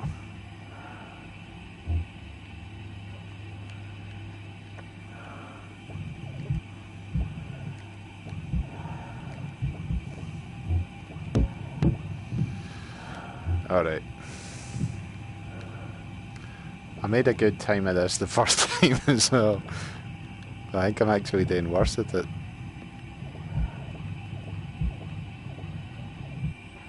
Right, what even happened with the camera there? Okay, let's let go of that. It's floating away into space.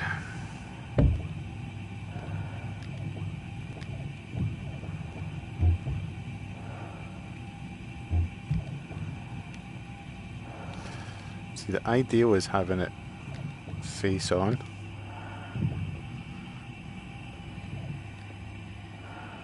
And then trying to fit it for there, but it's not having it today.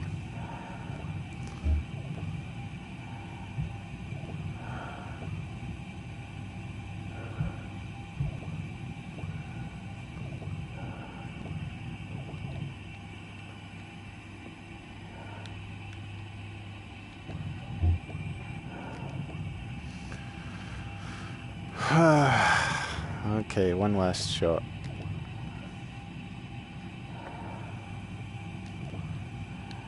Oh, I can't even grab it now, that's bad. There we go.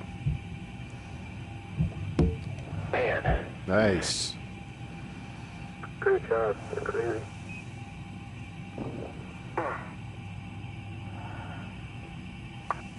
Okay, let's go ahead and get that bay door closed. Roger that. Confirming the ACS is now installed and reading. Good liveness test. Reading some good stuff out. Alright. Great work. Now you want to store the FOC in the storage box. We want to keep this in one piece. They're going to want to put this in a museum. Okay.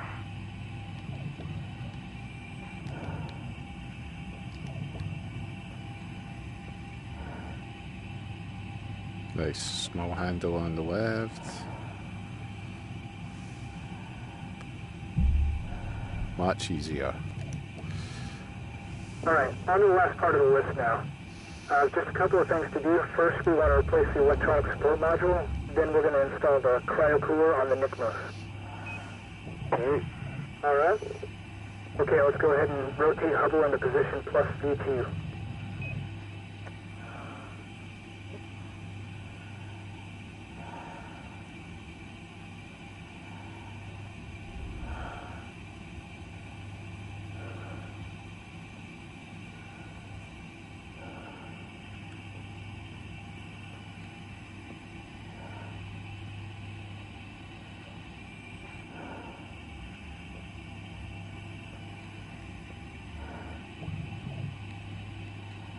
Proceed to open doors.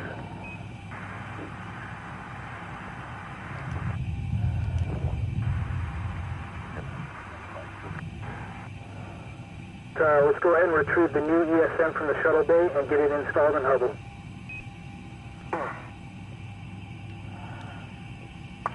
It's a small container right there in the bay underneath you.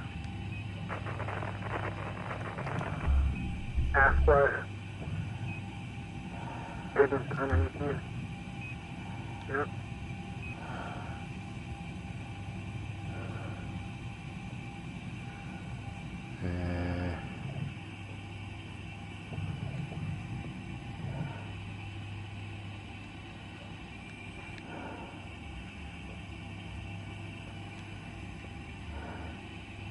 That way then?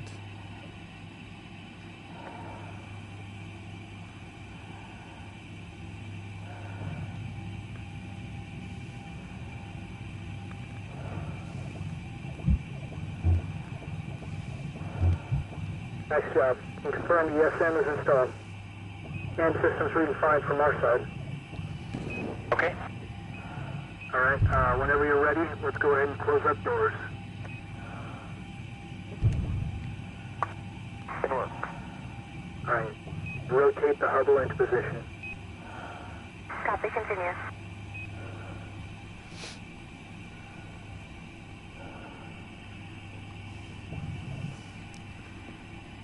I thought when it was having me looking at the images that was going to be the end, but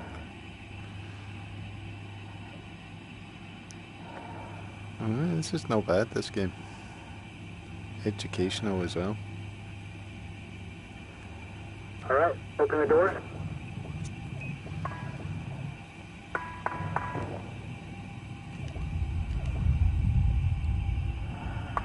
Good, now let's retrieve the Nickmos cryo cooler.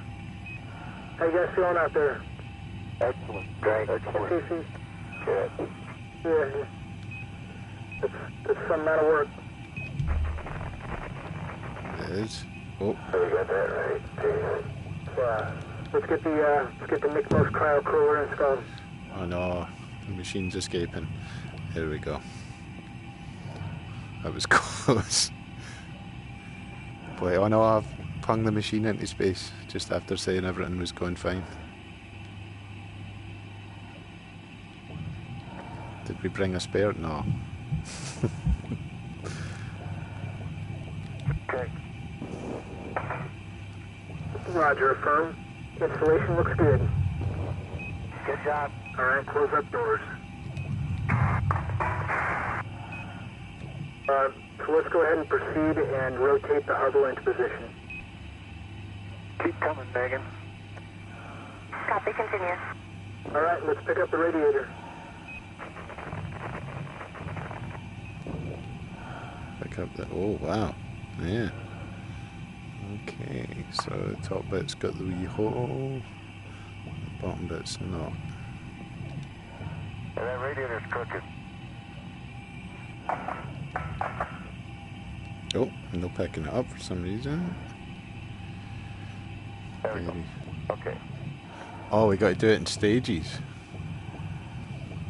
Is this a part of it? This thing? I don't know if this is a part of it. I'm just going to pop that there for now.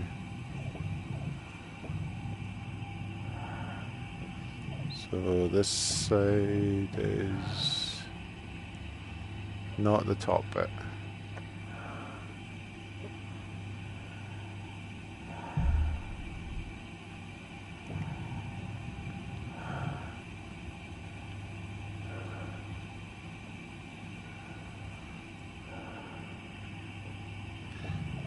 need to get in front of it, otherwise I just end up tilting it all over the place. Please let me grab hold of this thing again.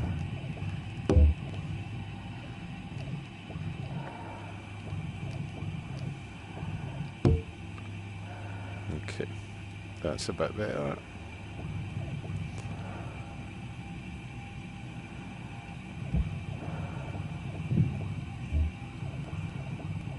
Roger that. Installation looks good. Alright, last piece to install for today. The cooler pipe. Alright. Turning and burning. Everything alright? Alright. Let's do it. I'm ready. Okay. So we want to get in underneath the telescope there and put that cooler pipe in. It's going to be an unusual fit, so get in right underneath it as best you can.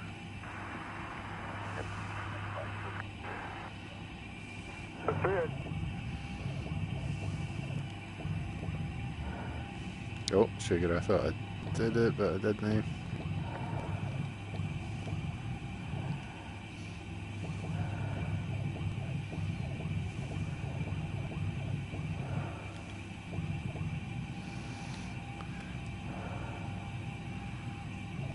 It needs to come over a wee bit more.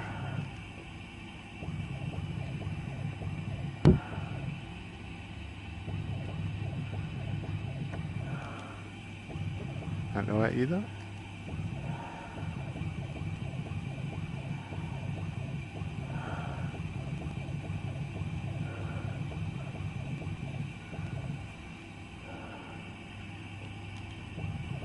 Does that know it? Oh right, this thing's way in the wrong direction.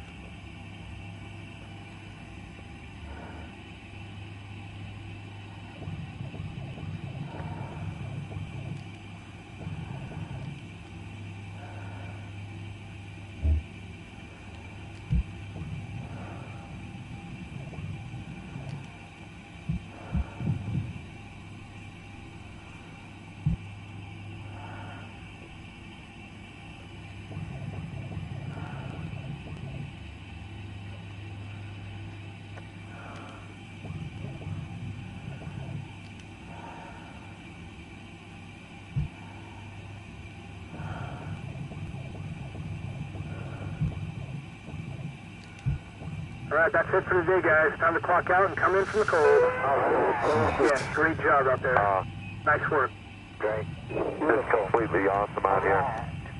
A lot of work, but well worth it. This is a really tremendous adventure that we've been on, a very challenging mission. Hubble isn't just a satellite. It's about humanity's quest for knowledge.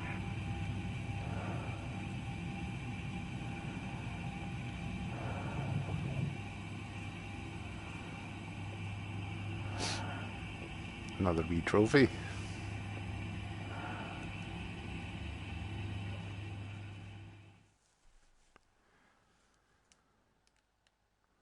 Shuttle Commander. Oh, is there more? I'm impressed. I don't even know what time it is. Scale of stars. Experience the vast scale of stars and planets in our solar system.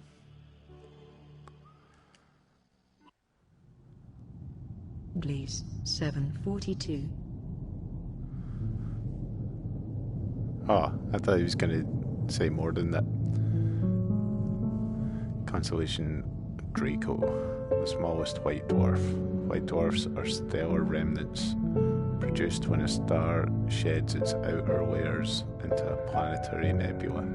The leftover core becomes the white dwarf. It is thought that white dwarfs cool down over quadrillions of years to produce a black dwarf. Sirius B. Sirius B. Constellation Canis Major. The brightest star. Sirius appears bright because of its intrinsic luminosity and its proximity to the solar system. It will continue to be the brightest star in the Earth's night sky for the next 210,000 years. Earth. Earth is the third planet from the Sun and the only astronomical object known to harbour life. According to radiometric dating and other sources of evidence, Earth formed over 4.5 billion years ago. Earth's gravity interacts with other objects in space, especially the Sun and the Moon, Earth's only natural satellite.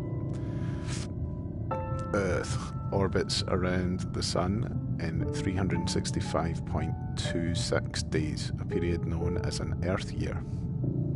During this time, Earth rotates about its axis about 366.26 times. Procyon B. Procyon B. Constellation Canis Minor. Part of a binary star system. The name Procyon comes from the ancient Greek meaning before the dog, since it precedes the dog star, Sirius, as it travels across the sky due to Earth's rotation. Jupiter. Jupiter. Jupiter is the 5th planet from the Sun and the largest in the solar system. It is a gas giant with a mass 1,000th that of the Sun, but 2.5 times that of all other planets in the solar system combined. Jupiter is primarily composed of hydrogen, with 1/4 of its mass being helium, though helium comprises only about 1/10 of the number of molecules. Proxima Centauri. Proxima Centauri. Constellation Centaurus, red dwarf star. Because of the star's proximity to Earth, Proxima Centauri has been proposed as a flyby destination for interstellar travel. Captain Star. Captain Star. Closest halo star, constellation Pactor. In 2014, Captain Star was announced to host 2 planets, Captain B and Captain C. Captain B is the oldest known potentially habitable planet, estimated to be 11 billion years old. The Sun. The Sun. The Sun is the star at the centre of the solar system. It is a nearly perfect sphere of hot plasma with internal convective motion that generates a magnetic field via a dynamo process. It is by far the most important source of energy for life on Earth. Its diameter is about 1.39 million kilometres, 864,000 miles, or 109 times that of the Earth. And its mass is about 330,000 times that of Earth. Arcturus. Arcturus is the brightest star in the constellation of Botes, the 4th brightest in the night sky and the brightest in the northern celestial hemisphere. Relatively close at 36.7 light years from the Sun, Arcturus is a red giant of spectral type K0 III or K03, an aging star around 7.1 billion years old that has used up its core hydrogen and moved off the main sequence. It is 1.08 plus minus 0.06 times as massive as the Sun. Or is that to the power of? I can't see. But has expanded to 25.4 plus or minus 0.2 times its diameter and is around 170 times as luminous. Polaris. Polaris designated Ursa Minoris, commonly the North Star or Pole Star, is the brightest star in the constellation of Ursa Minor. It is very close to the North Celestial Pole, making it the current northern pole star. The revised Hipparchus parallax gives a distance to Polaris of about 433 light years, 133 parsecs, while calculations by other methods derived distances around 30% closer. Rigel A. Rigel designated Orionis is generally the 7th brightest star in the night sky and the brightest star in the constellation of Orion. Its brightness varies slightly and is occasionally outshone by Betelgeuse, itself a semi-regular variable star. Rigel looks blue-white to the naked eye, contrasting with orange-red Betelgeuse. Although appearing as a single star to the naked eye, Rigel is actually a multiple star system composed of at least 4 Delta stars. Canis Majoris. Delta Canis Majoris. Delta Canis Majoris is the 3rd brightest star in the constellation after Sirius and Canis Majoris Adhara, with an apparent magnitude of plus 1.83 and is white or yellow-white in colour. The open cluster NGC 2354 is located only 1.3 degrees east of Delta Canis Majoris. As with the rest of Canis Major, Delta Canis Majoris is visible in winter skies in the northern hemisphere and summer skies in the southern. La Superba. La Superba. La Superba is a semi-regular variable star varying by about a magnitude over a roughly 160-day cycle, but with slower variation over a larger range. Periods of 194 and 186 days have been suggested, with a resonance between the periods. YCVN is one of the reddest stars known, and it is among the brightest of the giant red carbon stars. It is the brightest of known J stars, which are a very rare category of carbon stars that contain large amounts of carbon-13, carbon atoms with 7 neutrons instead of the usual 6. The 19th century astronomer Angelo Secchi, impressed with its beauty, gave the star its common name. The Sun. Whoa. Whoa. Whoa. Yep, that's the Sun.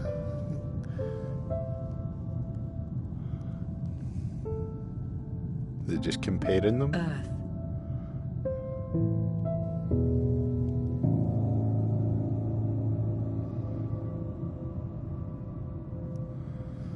Okay, what's happening now? Am I landing the plane again? Landing the plane. Landing the spaceship.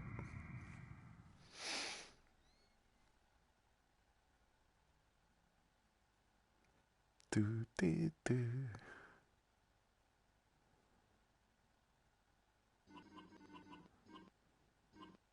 Everybody put your hand over your heart. We're passing over Louisiana. Oh no. Let's see if I can get better than 1 out of 3 this time. Okay. Now, go slow and do it right. Okay. Slightly high. Slightly low. Guidance. Centering the needle. Left up down, left L1. Don't forget this maneuver. You're going to feel a roll and a yaw. Don't worry. You're on energy approach of the hack. We're doing good. Been here before. Done this a lot.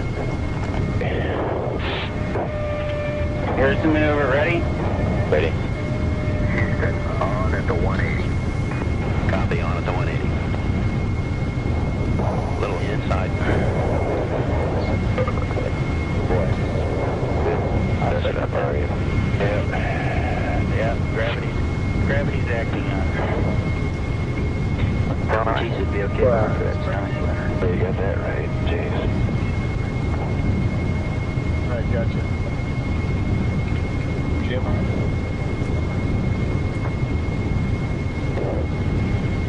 Hardest one yet, like 6-axis controls.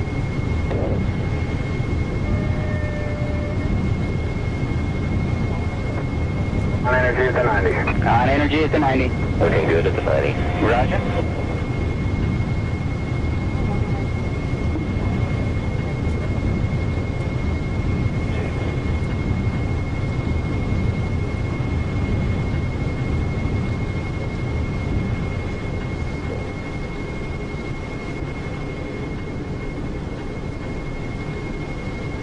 I don't know if I connected my accelerometer. Probes and whoever is boxing.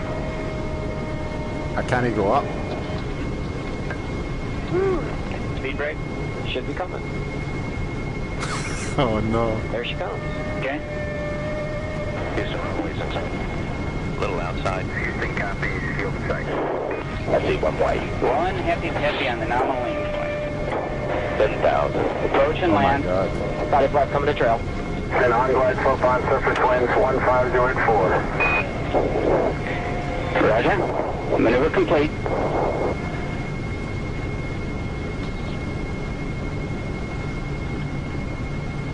Looking good.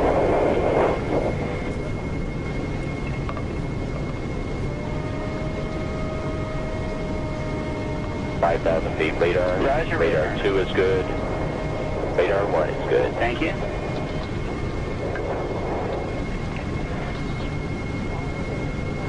In the flare, arm the gear. Here is our back on the light. Speed brake 25. Okay. Shoot. Is armed.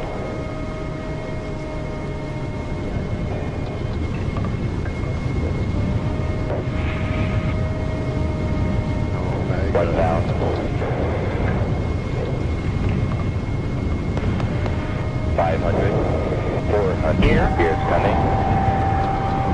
Zero down. On the ball bar. 100. And change. 105. 85. 69. That deserves a 0. 40 gaze off.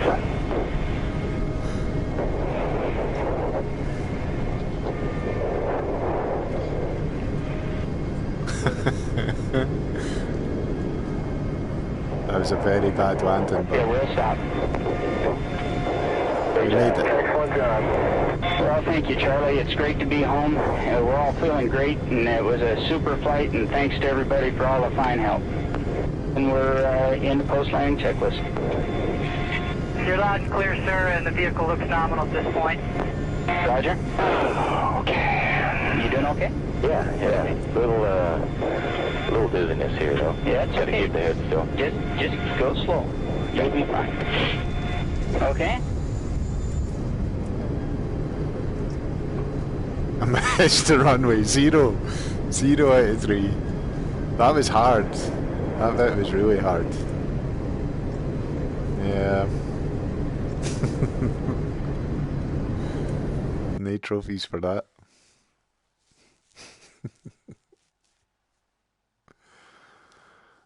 Shuttle Commander.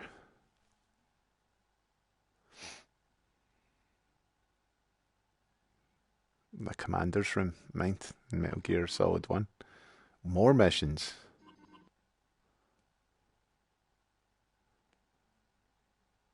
I don't know how it all worked out, but apparently it did somehow. But there was things, nothing was going right. I'm going to need to find my juice. I thought this was just an hour long. Without having people around, Hubble has lost its accommodation to people. It's gone wild again. Looking back, it's been 50 years since President Kennedy challenged us to do the other thing, not because it was easy, but because it was hard, and we'll give it our best. Houston, Atlantis. Hubble has arrived on board Atlantis with the arm. Atlantis, Houston, we copy. Nice job. It's great to be back with the telescope. It's an unbelievably beautiful sight. Amazingly, the exterior of Hubble, an old man of 19 years in space, still looks in fantastic shape. I guess the last time we've seen Hubble up close was March of '02. Atlantis, Houston, for EDA. Listen, one, we got a nice view of your helmet cam here, and we have a go to start the first objective, replacing the WFPC-2 with the WFPC-3. dokie. Okay, rotate Hubble into position minus V3. Roger, Houston. We copy. You ready? I'm ready. All right, let's move up to the panel and get those bolts off. Panel on.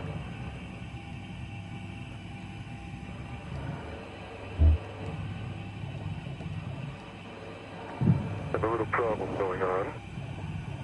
Go get the short adjustable. We have a problem? Okay. Looks like the bolt's stuck. Yeah, so what, were you explaining that it's stuck? It didn't want to come out. Yeah, we copy and we concur with that. Looks like the previous folks got them in there pretty good. So, alright, MS1. Looks like we might have to use the contingency NTO. And give it all you got to break the torque. Okay, so Drew is good to use everything he's got then to try to break the torque here, is that correct? So in other words, he can use what he needs from his strength to try to break the torque. Is that what you're telling us? That's exactly right. Okay, but I think we understand that if it breaks, then wide field stays in. What John said is correct. Thanks. Okay, here we go. I think I got it. It turned. It definitely turned. Nope. Yep. It turned. And it's turning easily now. Very nice. Okay, and Atlantis Houston for EPA, we copied and saw that. That's great news. Do the next ball. 0. Okay. Okay, now, let's get the WFTC-3 installed in Harbor.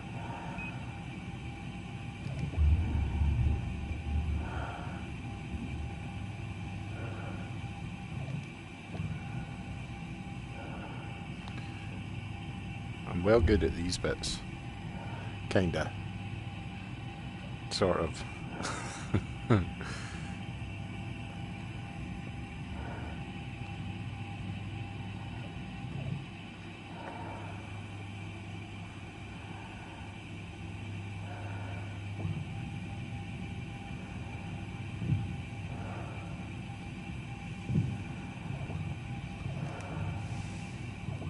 You're there. Okay, let's secure the bolts.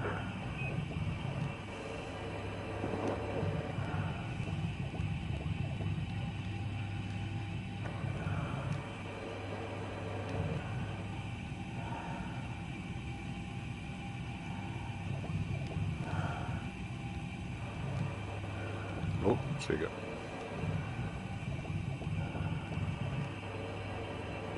There we go. Okay. Yeah, we can confirm that. WFPC is bolted in. Now, time to start the WFPC-2. I'll take that, and now we have to go down to put this baby away. Okay.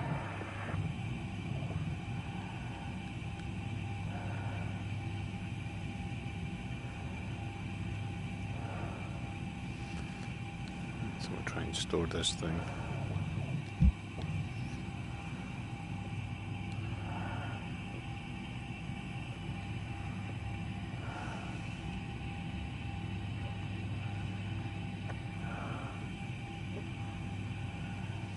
What is excellent about this is that I've not had, I mean, I don't want to jinx it, but I've had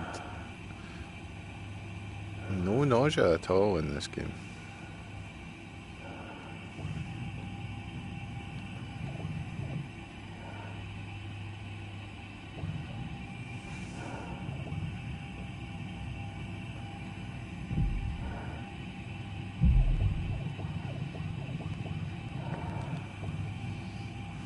Roger, Dodger. Confirming WFPC-2 stowed. Make sure that component lid is closed. Good. Roger that, that's great. And next objective, we want to replace the science instrument control and the data handling unit. Alright, rotate the Hubble into position plus V2. Roger, Houston. We copy.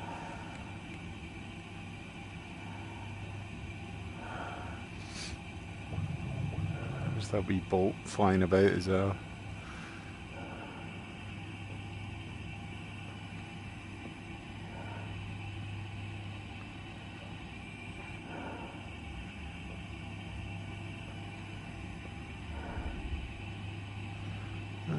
rotating this quite a lot this time.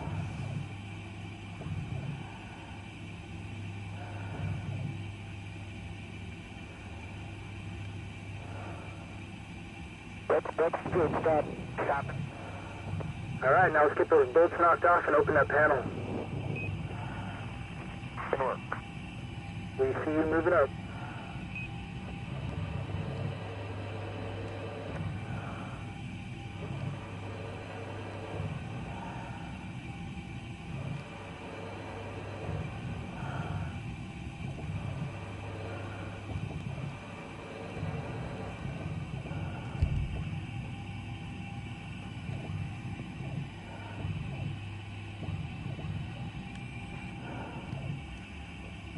All right. Okay, great. You got it. Good. Now let's throw the old SSC.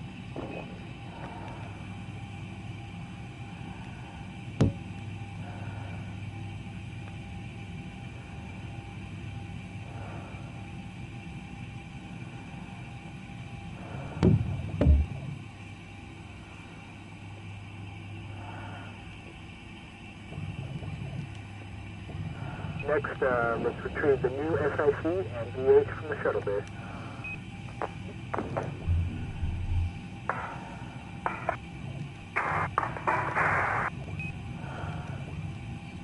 Not even pulling it, I'm just coaxing it with my fingertips. There it comes. Nice.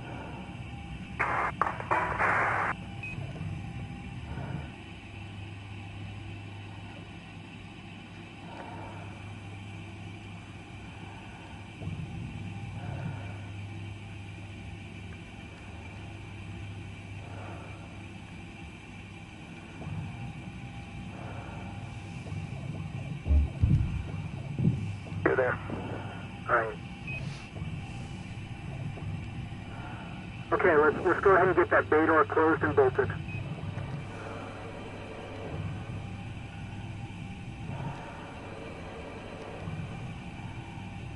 Good. Now let's throw the old SSC.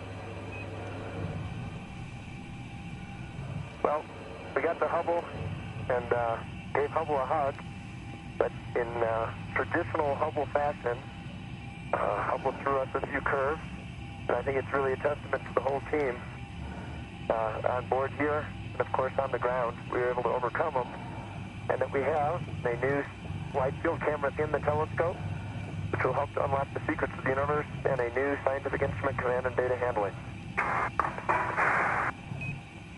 Nice job out there.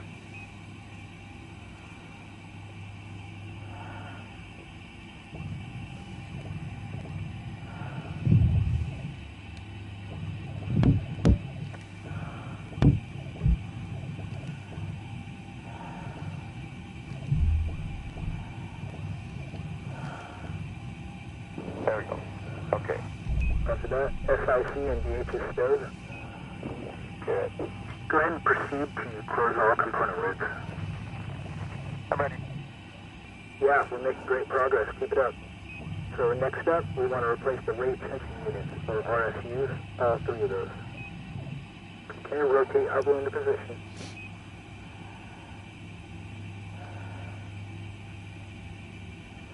Okay.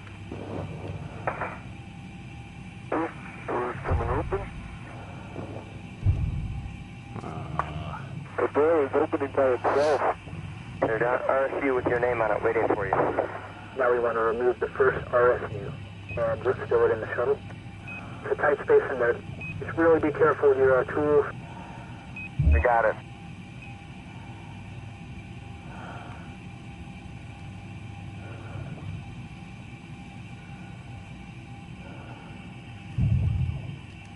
One behind you there. So now we want to retrieve the first new RSU and install it.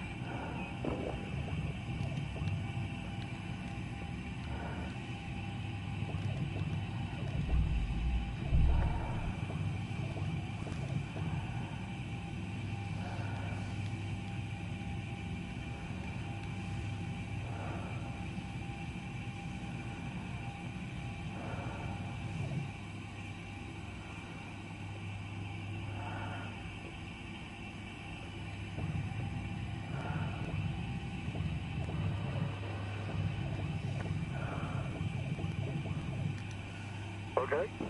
Does it look good? Looks good to me. Confirming new RSUs installed. Good job, guys. And we got a good aliveness test. Now let's stow the old RSU. Good work.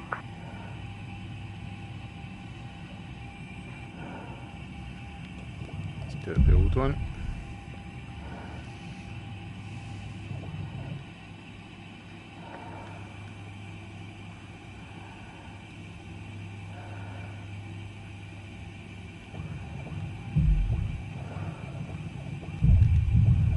Next, remove the second RSU from Hubble and store it away.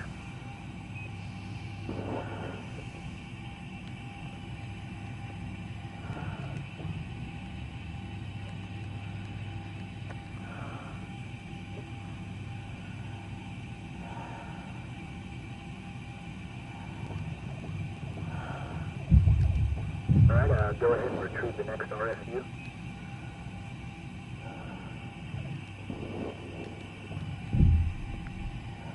Oops.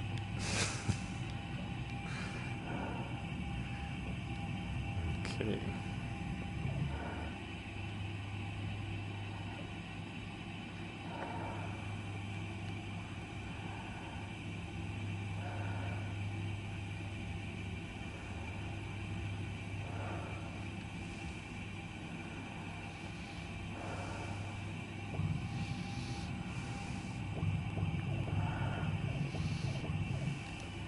Okay, confirm that second RSU is installed.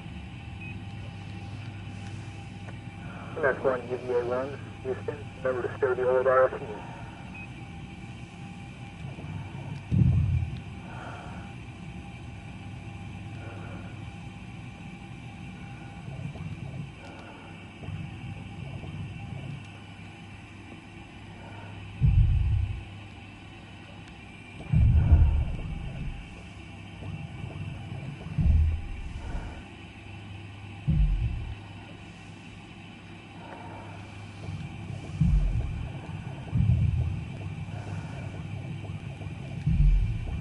Houston 3D8, we have a good aliveness test in RSU-2R. You have a go for RSU-3. Nice job.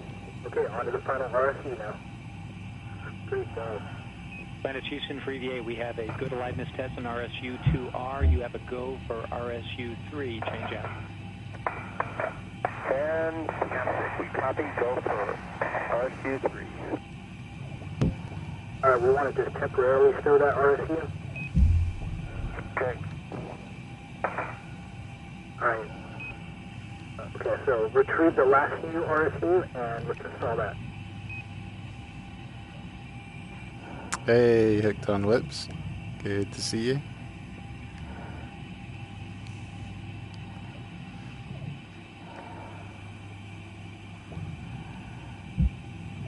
What have you been up to? That feels good. From that, the last RSU is in. Let's stow that last RSU and finish off this objective. Okay.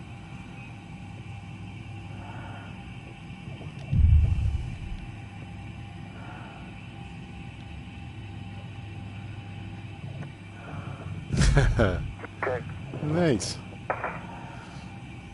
Alright, close up doors. You can do things in zero-G that you would never dream of, right? Yes, sir. Don't worry, MS4, we're not going to leave you alone out there. You ain't going to fool me. Okay, so next up we want to replace the battery module unit. Oh, yeah. Being used. Go ahead, move up and open the panel. Good work. What am I up to now? This panel. Okay.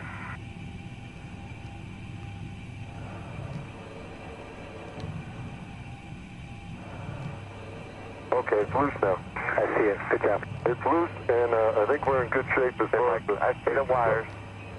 I definitely got it. Excellent. Oh, that's great. Looks good. Okay, now, stow the BMU in the shuttle bay for now.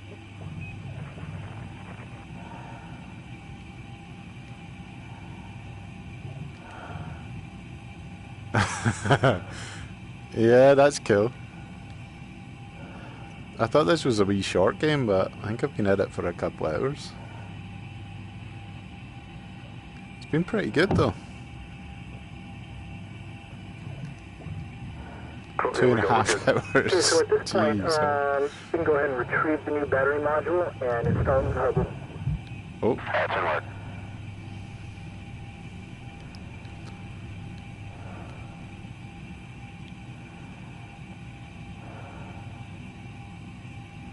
Space.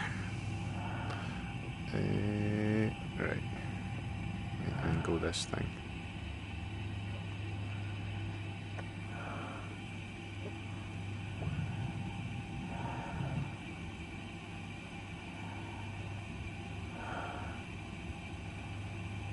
Like that, maybe?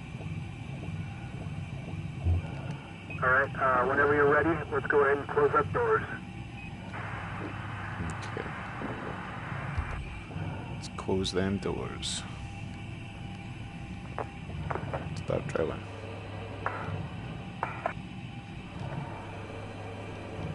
That's great, looks good. Now let's stow the old BMU in the SLIC in the shuttle bay.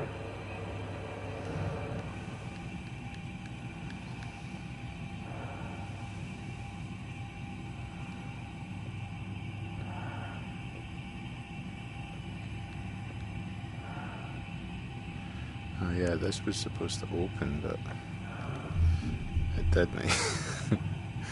Here we go.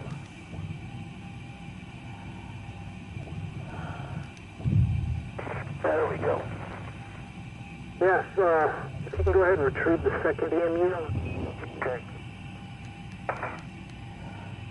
We can remove VMU 2 from Hubble and store it away. Good work.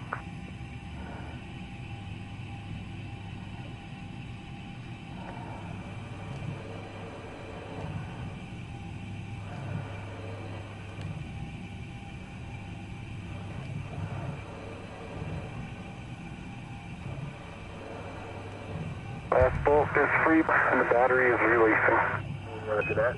Copy. Oh, nice silhouette on the door. What a beautiful spaceship we're on, guys. That looks good, EVA. Now let's stow the old BMU in the shuttle bay.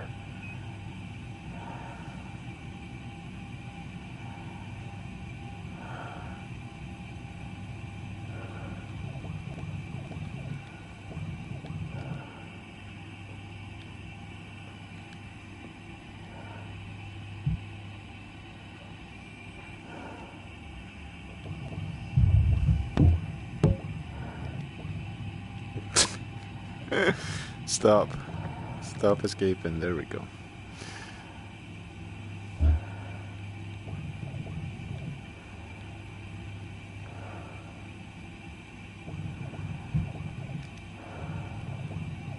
That been very precise about that. Now if you can retrieve the second new BMU for installation. Oh, sugar. That was close. Okay, it's out of the bathtub. Copy. Okay.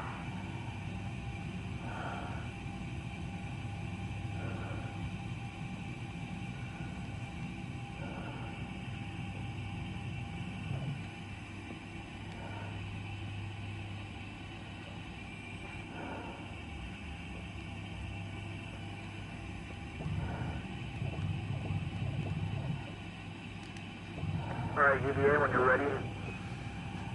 I'm ready. Okay, let's secure the bolts. There we go. Confirmed we hear you. BMU is installed. Great job.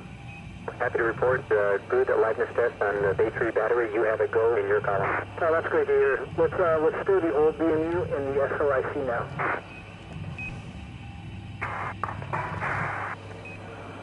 Good work. Nice.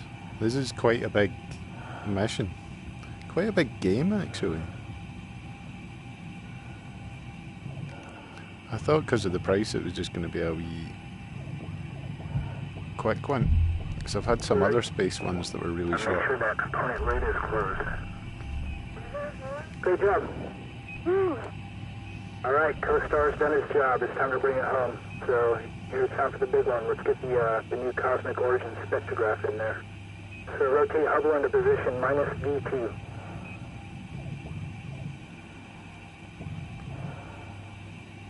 Okay.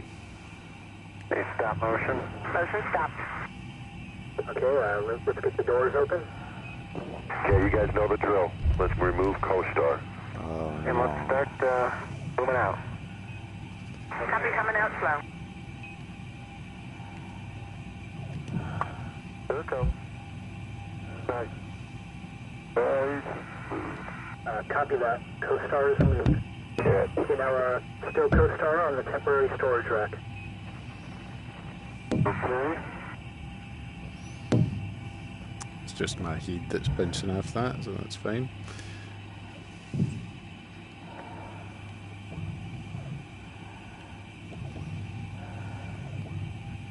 Okay, that's quite difficult to see what's going on, but I guess it might fit.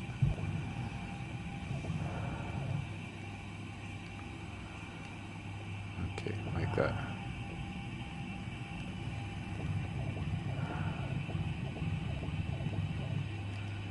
Alright, now retrieve the new codes from the shuttle bay. Yeah, Installing this one's our these. favorite.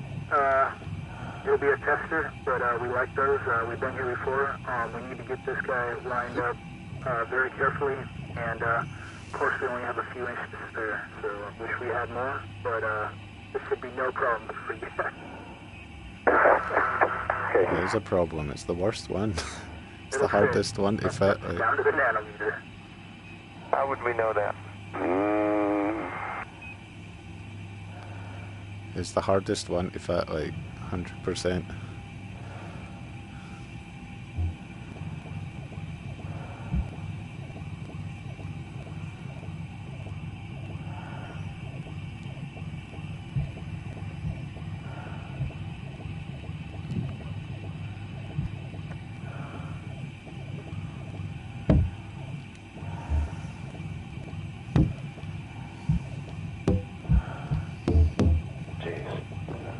Good work. Great job. Excellent. Cops is in there. Firm, coast is installed successfully. Job's not over yet, guys, but this thing's looking great. Alright, close up doors.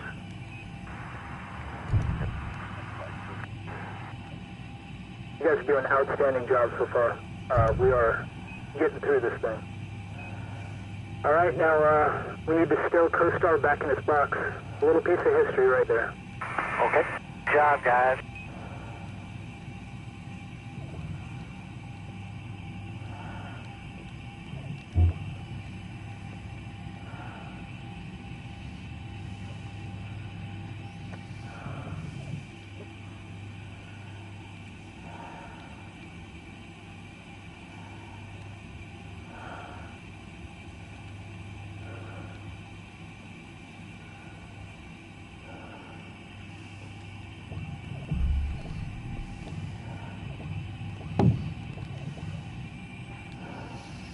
Trying to work out where I went wrong there.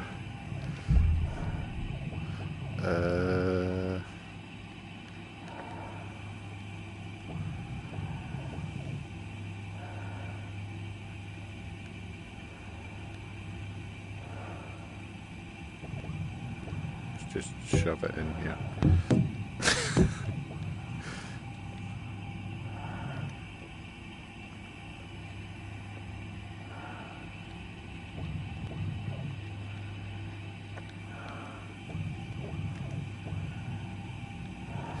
Cannot get it to rotate. Nice. This is it, the last objective on the list, guys. We need to install the new fine guidance sensors. Rotate Hubble into position plus V3.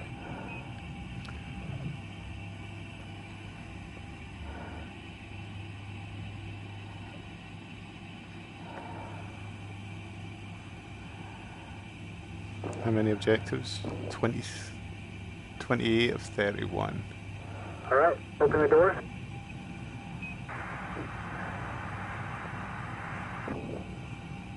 Good work.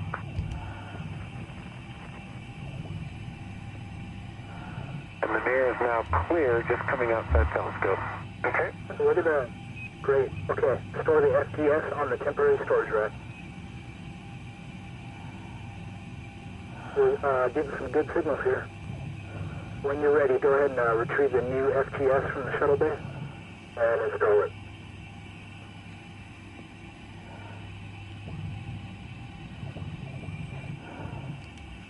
Cool, there we go, we're good. New one in here. Okay. Hopefully this actually looks like it's going to be quite a tight fit as well.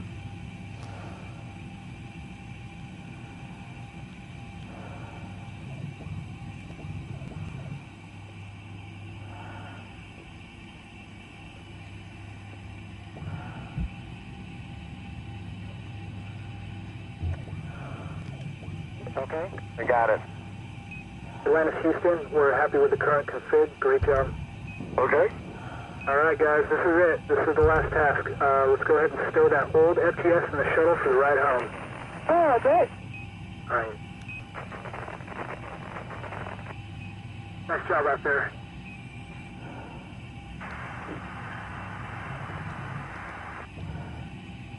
Alright, UVA, when you're ready, go ahead and proceed to close all component loops.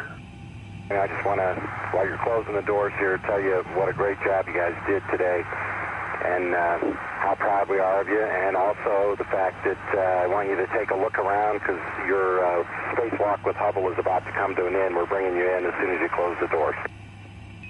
And I'm convinced that if we can solve problems like repairing Hubble, getting to space, doing the servicing we do, traveling 17,500 miles an hour around the Earth, that we can achieve other great things, like solving our energy problems and our climate problems. All things that are in the middle of NASA's prime and core values. Congratulations on a very successful mission, giving Hubble a new set of eyes that will continue to expand our knowledge of the universe. It's a real privilege to get to see what we're seeing and get to work on this magnificent machine. Couldn't be any more grateful for the opportunity.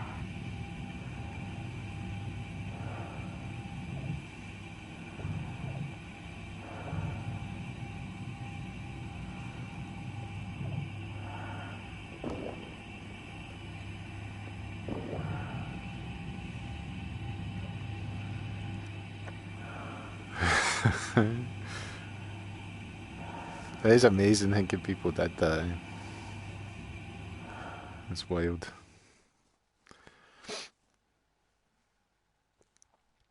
Oh no, it's going to make me land it again.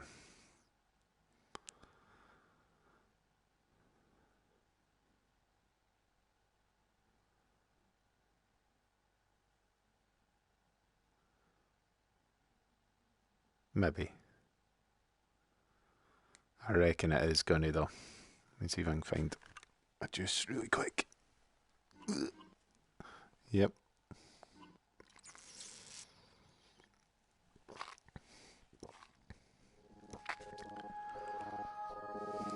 Oh no, it's space visualization.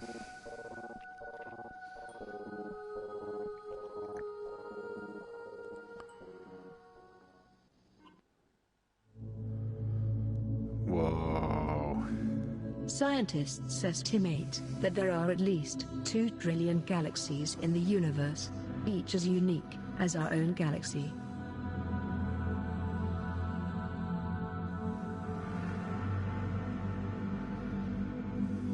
Welcome to the Milky Way.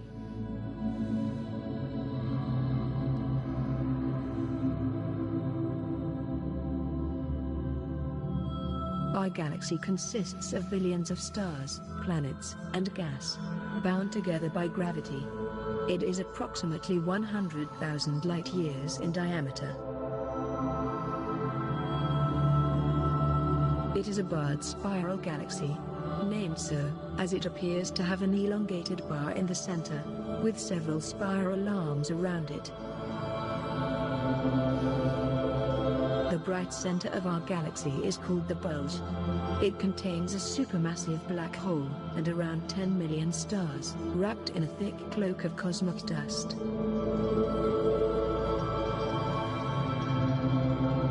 The 4 spiral arms are the Norma arm, Sagittarius, Scutum Crux, and Perseus.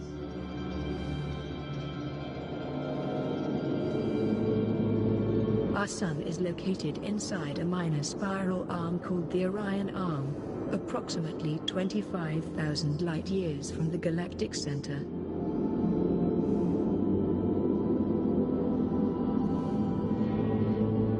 We are now traveling through the Orion Arm, located in what might be considered the suburbs of the galaxy. Stars come in a variety of sizes and colors, depending on their initial mass and stage of development. Blue stars are very hot. They tend to have shorter lifetimes than the cool, slowly burning red stars.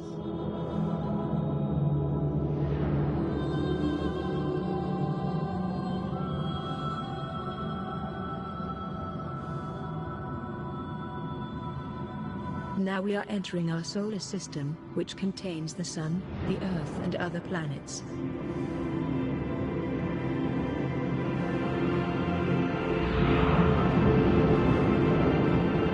Just as the Earth orbits around the Sun orbits around the center of the Milky Way galaxy, taking around 250 million years to do so.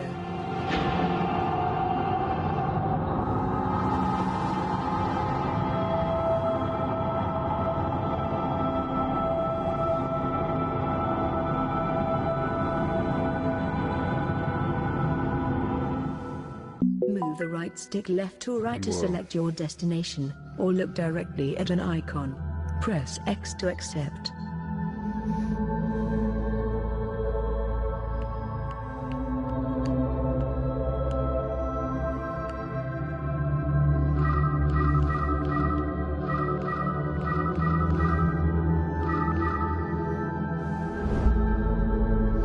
The Sun is a powerful entity, providing the Earth with heat and light, two essential ingredients of life. It is a main sequence star, which means it generates this energy by burning hydrogen in its core. To visualize the types of stars in the universe and their evolution, astronomers commonly use the Hertzsprung-Russell diagram, or HR diagram.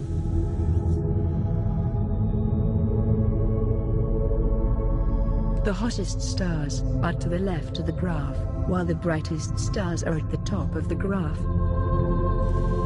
All stars begin their life in the main sequence span. As they evolve, they will move across different regions of the diagram.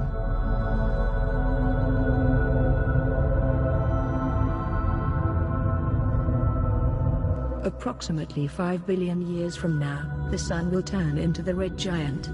The star will dramatically expand, engulfing the inner planets of Mercury, Venus, and most likely, the Earth.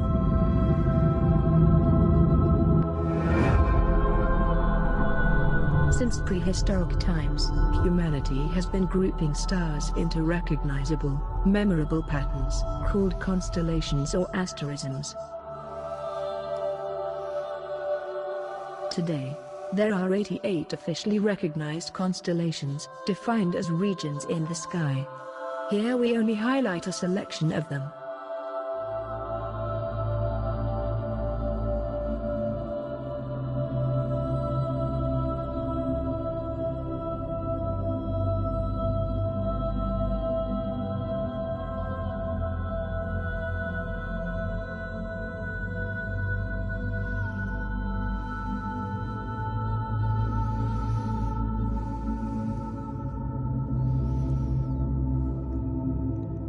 We now know that the stars in the sky are spread out across vast distances across the galaxy, and beyond.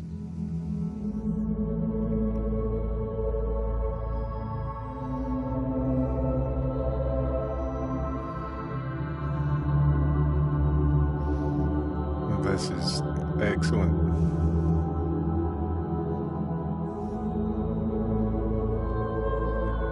The line patterns associated with constellations would look vastly different when viewed from other locations in the galaxy, outside of the solar system.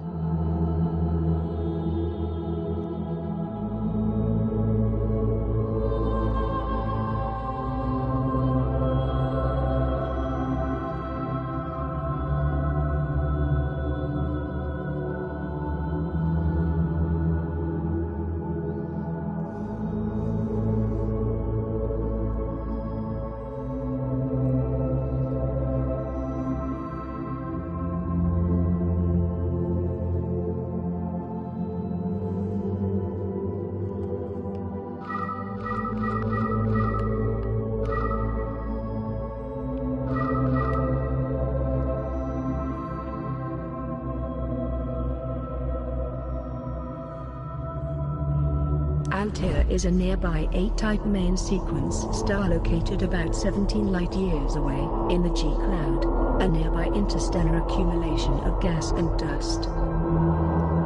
Altair is spinning rapidly, taking about 9 hours for one complete revolution. Due to the speed of its rotation, the star is not spherical, but flattened at the poles.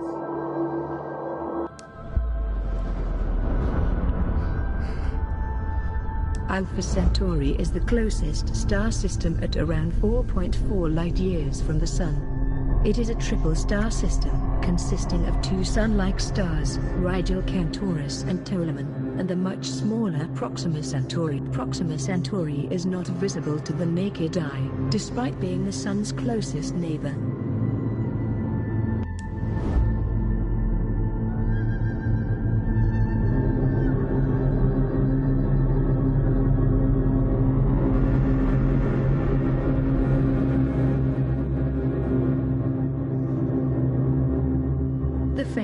Red M-type star is commonly referred to as a red dwarf.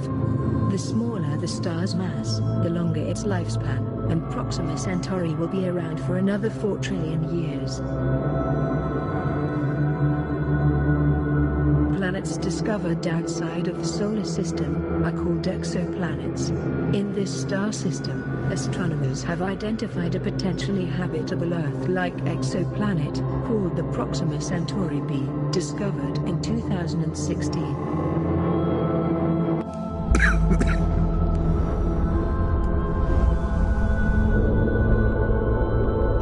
Sirius A is the brightest star in the night sky. It belongs to the Canis Major, or Greater Dog constellation, hence its other name, the Dog Star. It is a main sequence star of spectral type A. On this Hubble telescope photo you can see that Sirius A is accompanied by the white dwarf Sirius B, together forming the Sirius binary system.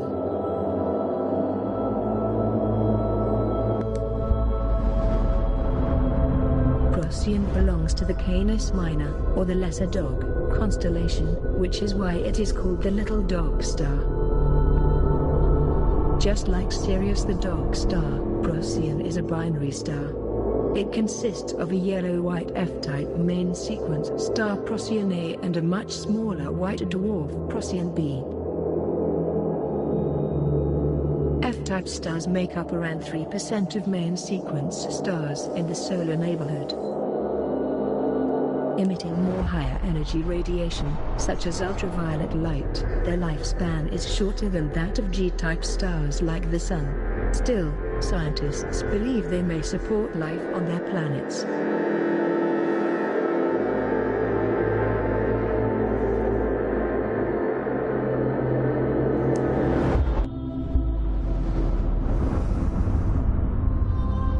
Procyon belongs to the Canis Minor, or the Lesser Dog, constellation, which is why it is called the Little Dog Star.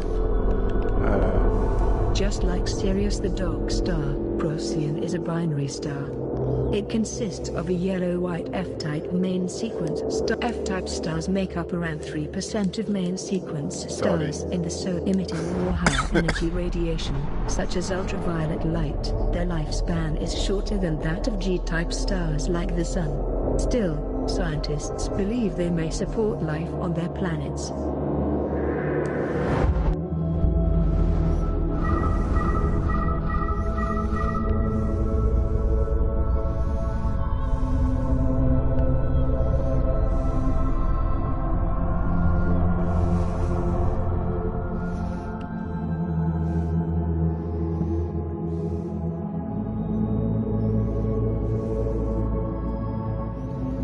Aldebaran is a red giant after its first dredge-up stage, during which material from deep within was brought up to the surface by convection, indicated by fingerprints of carbon, oxygen, and nitrogen in the photosphere spectrum. Scientists can determine the composition of stars, or other astronomical objects, by analyzing the light emitted from them using instruments such as the Hubble telescope's imaging spectrograph. A spectrograph separates the light into its wavelengths, producing a spectrum which scientists can use to identify presence of specific chemical elements.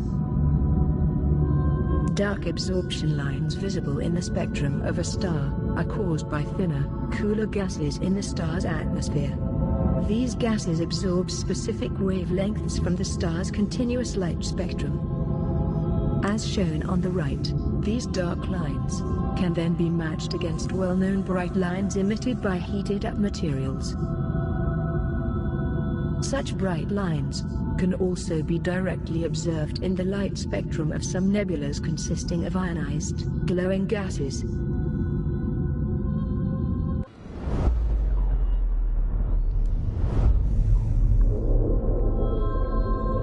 Arcturus is the brightest Type K giant in the night sky. Astronomers predict Arcturus will end up as a white dwarf at the end of its life.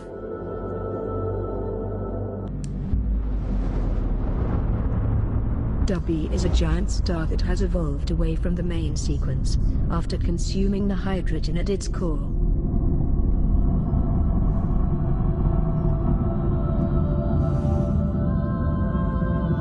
By studying stars such as W, scientists can get an idea of how our sun may behave in the future. W is part of the constellation Ursa Major, or the Great Bear. It is also one of the 7 stars which make up the Big Dipper, one of the night sky's most widely recognized asterisms. An asterism is any prominent, widely recognized pattern of stars used to mentally connect them. These patterns are arbitrary and vary between cultures and across history. By drawing and extending a line through W and Merak, you can quickly locate Polaris, the North Star.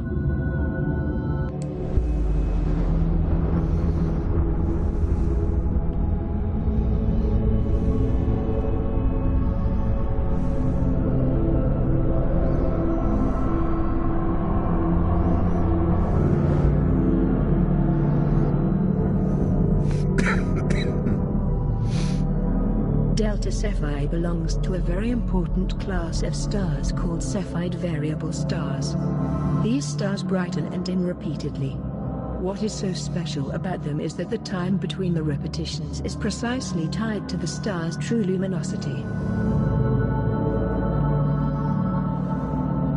These stars act as cosmic distance benchmarks, as scientists can derive distances to even extremely distant Cephide variables just by observing the period of their pulsations. Delta Cephei is one of the nearest Cephide variable stars alongside Polaris. Its precise distance is known to us thanks to Hubble Space Telescope observations, making it particularly useful as a calibrator for the period-luminosity relationship. Through the study of Cephide stars by Hubble and other telescopes, scientists today have a more precise estimate of the age of the universe, which is around 13.7 billion years.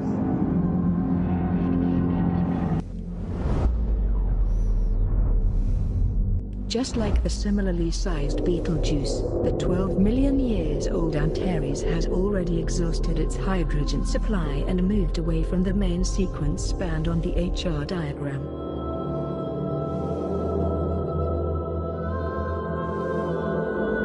When the hydrogen inside the core of a main sequence star runs out, the energy output pushing outward dwindles. Gravity causes the outer layers to contract and the pressure to increase. This causes the hydrogen in the star's outer shell to fuse. The cooler burning, red shell, expands outwards, creating a supergiant star. Meanwhile, in the now denser collapsed core, the helium that accumulated during the main sequence phase begins to fuse into carbon.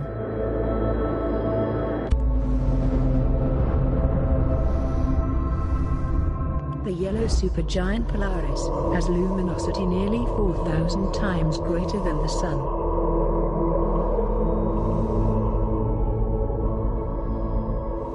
Commonly known as the North Star, it is located at a distance of 434 light-years from Earth. one of the brightest stars in the night sky. Humans have been using the North Star as a navigation beacon since we first looked to the skies. The North Star appears to be in a fixed position over the North Pole, giving the impression that the other stars in the North Hemisphere rotate around it. Polaris is also a Cepheid variable star, meaning that it has a regular and precise cycle of brightening and dimming. By measuring the time between these light cycles, scientists can calculate its intrinsic luminosity and derive the distance from that. Cepheid stars are extremely valuable referencing points, also called standard candles, for measuring distances between stars and other objects in the universe. The relatively young, 10 million years old Betelgeuse is very easy to spot with the naked eye in the night sky, due to its distinctive, orange-red color of a cooling supergiant. High-mass stars evolve and age quickly. Betelgeuse is now in the last stages of its evolution. It is expected to explode as a supernova within the next million years. 73% of the human body, including the majority of our oxygen, carbon, nitrogen, phosphorus, calcium, and iron, originates from exploding massive stars.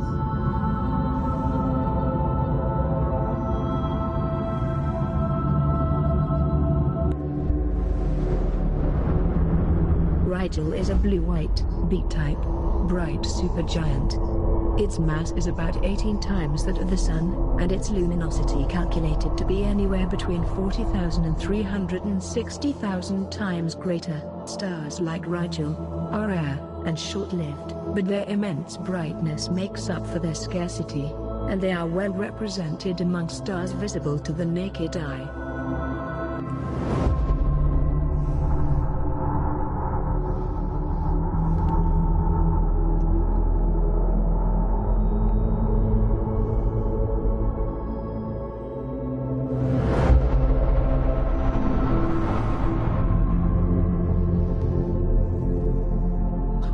Blue-white, O-type stars, such as this one, have temperatures in excess of 30,000 kelvins.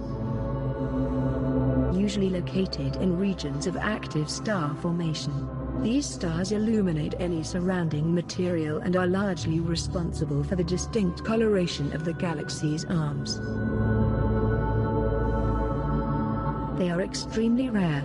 Only 1 in 5 million stars are O-type, but because of their brightness they can be observed across large distances.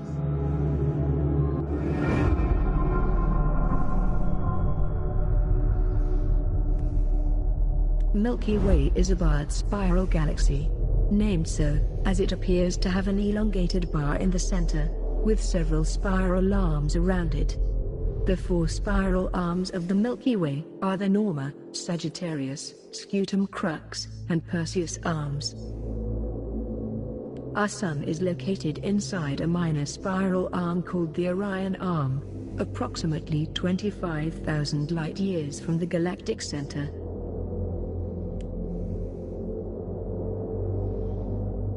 The bright center of our galaxy is called the bulge. It contains a supermassive black hole, and around 10 million stars, wrapped in a thick cloak of cosmic dust. It is named so, because it appears to bulge out of the thin disk of the Milky Way.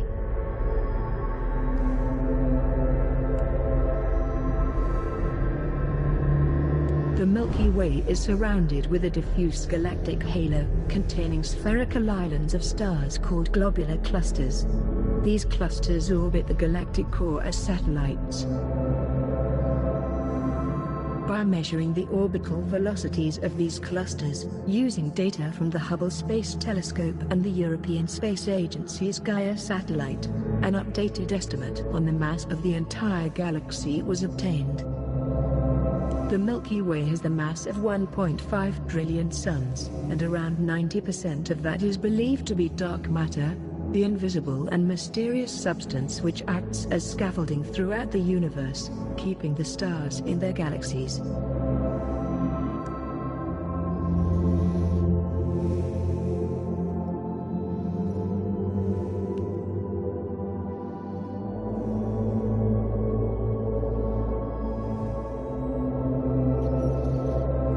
As late as in the early 1900s, it was still believed that all the stars in the universe belonged to the Milky Way, with nothing beyond it. On October 5, 1925, the American astronomer, Edwin Powell Hubble, proved that wrong, based on his observations of Cepheid variable star V1 in the Great Andromeda Nebula. Using the well-established period luminosity relationship for Cepheid variables, Hubble calculated V1's distance as 1 million light-years from Earth, much further out than the size of our galaxy. The Great Andromeda Nebula was thus revealed to be a large spiral galaxy, called M31, or Andromeda Galaxy.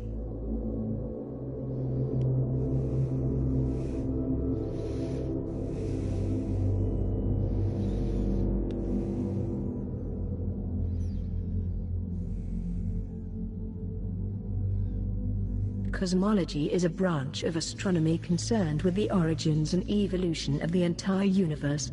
The universe did not always appear as we observe it today, and scientists have been attempting to map its expansion from a dense cluster of materials and energy to the galaxies and star formations we see today. In the 1920s, astronomer Edwin Hubble discovered that the universe was expanding. In 1998, Hubble telescope observations revealed that the universe expansion was actually accelerating. By studying the stars and looking ever so further out into space, scientists are effectively looking back in time, building our understanding of the past, present and the future of our universe.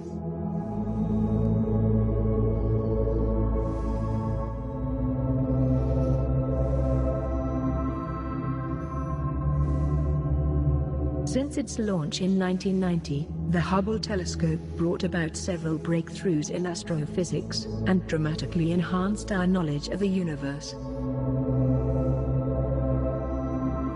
One of the primary reasons for launching the Hubble telescope was to improve our estimates of the size and age of the universe through observations of Cepheid variables in distant galaxies. It has accomplished this objective. The Hubble Space Telescope has earned its place in history as one of the most powerful instruments built by humanity in our effort to discover the hidden secrets of the cosmos.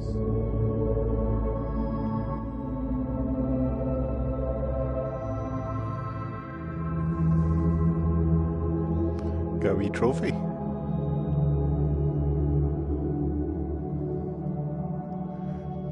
That was good, that last bit.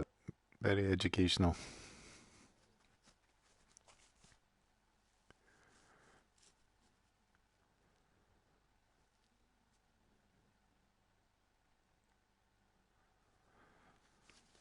Let's see, what else are we going to do? Are we landing now?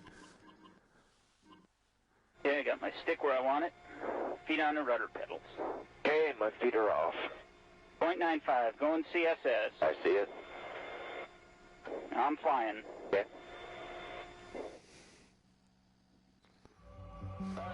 Yep, here we go again.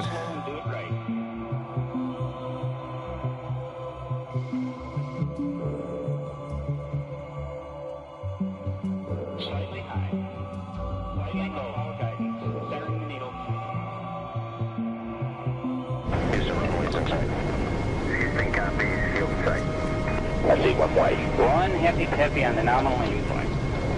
10,000. Approach and land. Body flap coming to trail. Set on glide slope on surface winds 15084.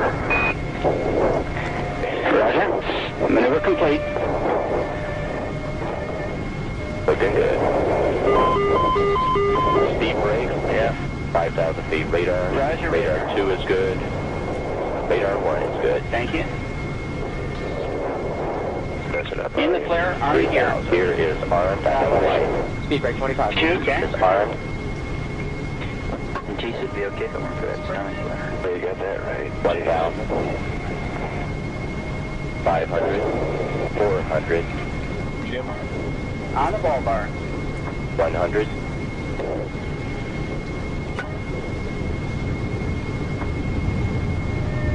Here. Here's coming. Gear down. and touch. You're rotating. 105. Shoot. 80 and summit. Shoot is gone. 69. Stand by to get it off. Roger that.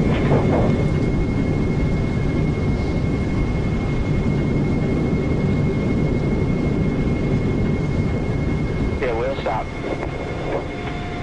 Great job. Great job, Bob. Excellent job. Exceeded the airspeed limit. That's definitely the hardest part. Speed brake should be coming. There she comes. Okay.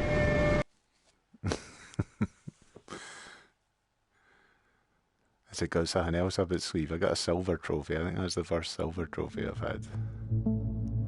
There we go. So we completed it.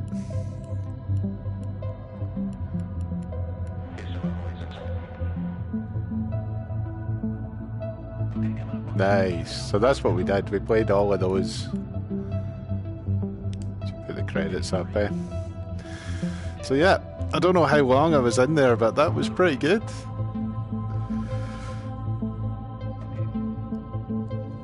An immersive VR education game. So I actually think I've got another one, Apollo 11. I should maybe do that today as well. Just get all the space ones. Just checking there. 3 hours. 3 hours and 15 minutes. That's wild.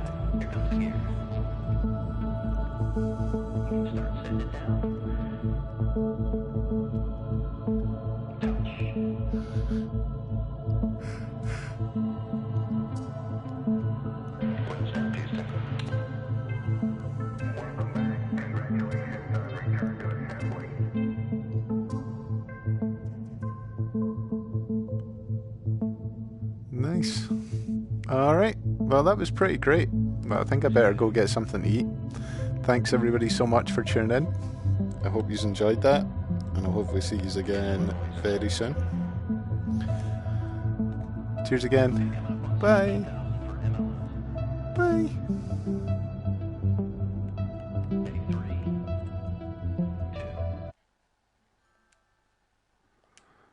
Bye.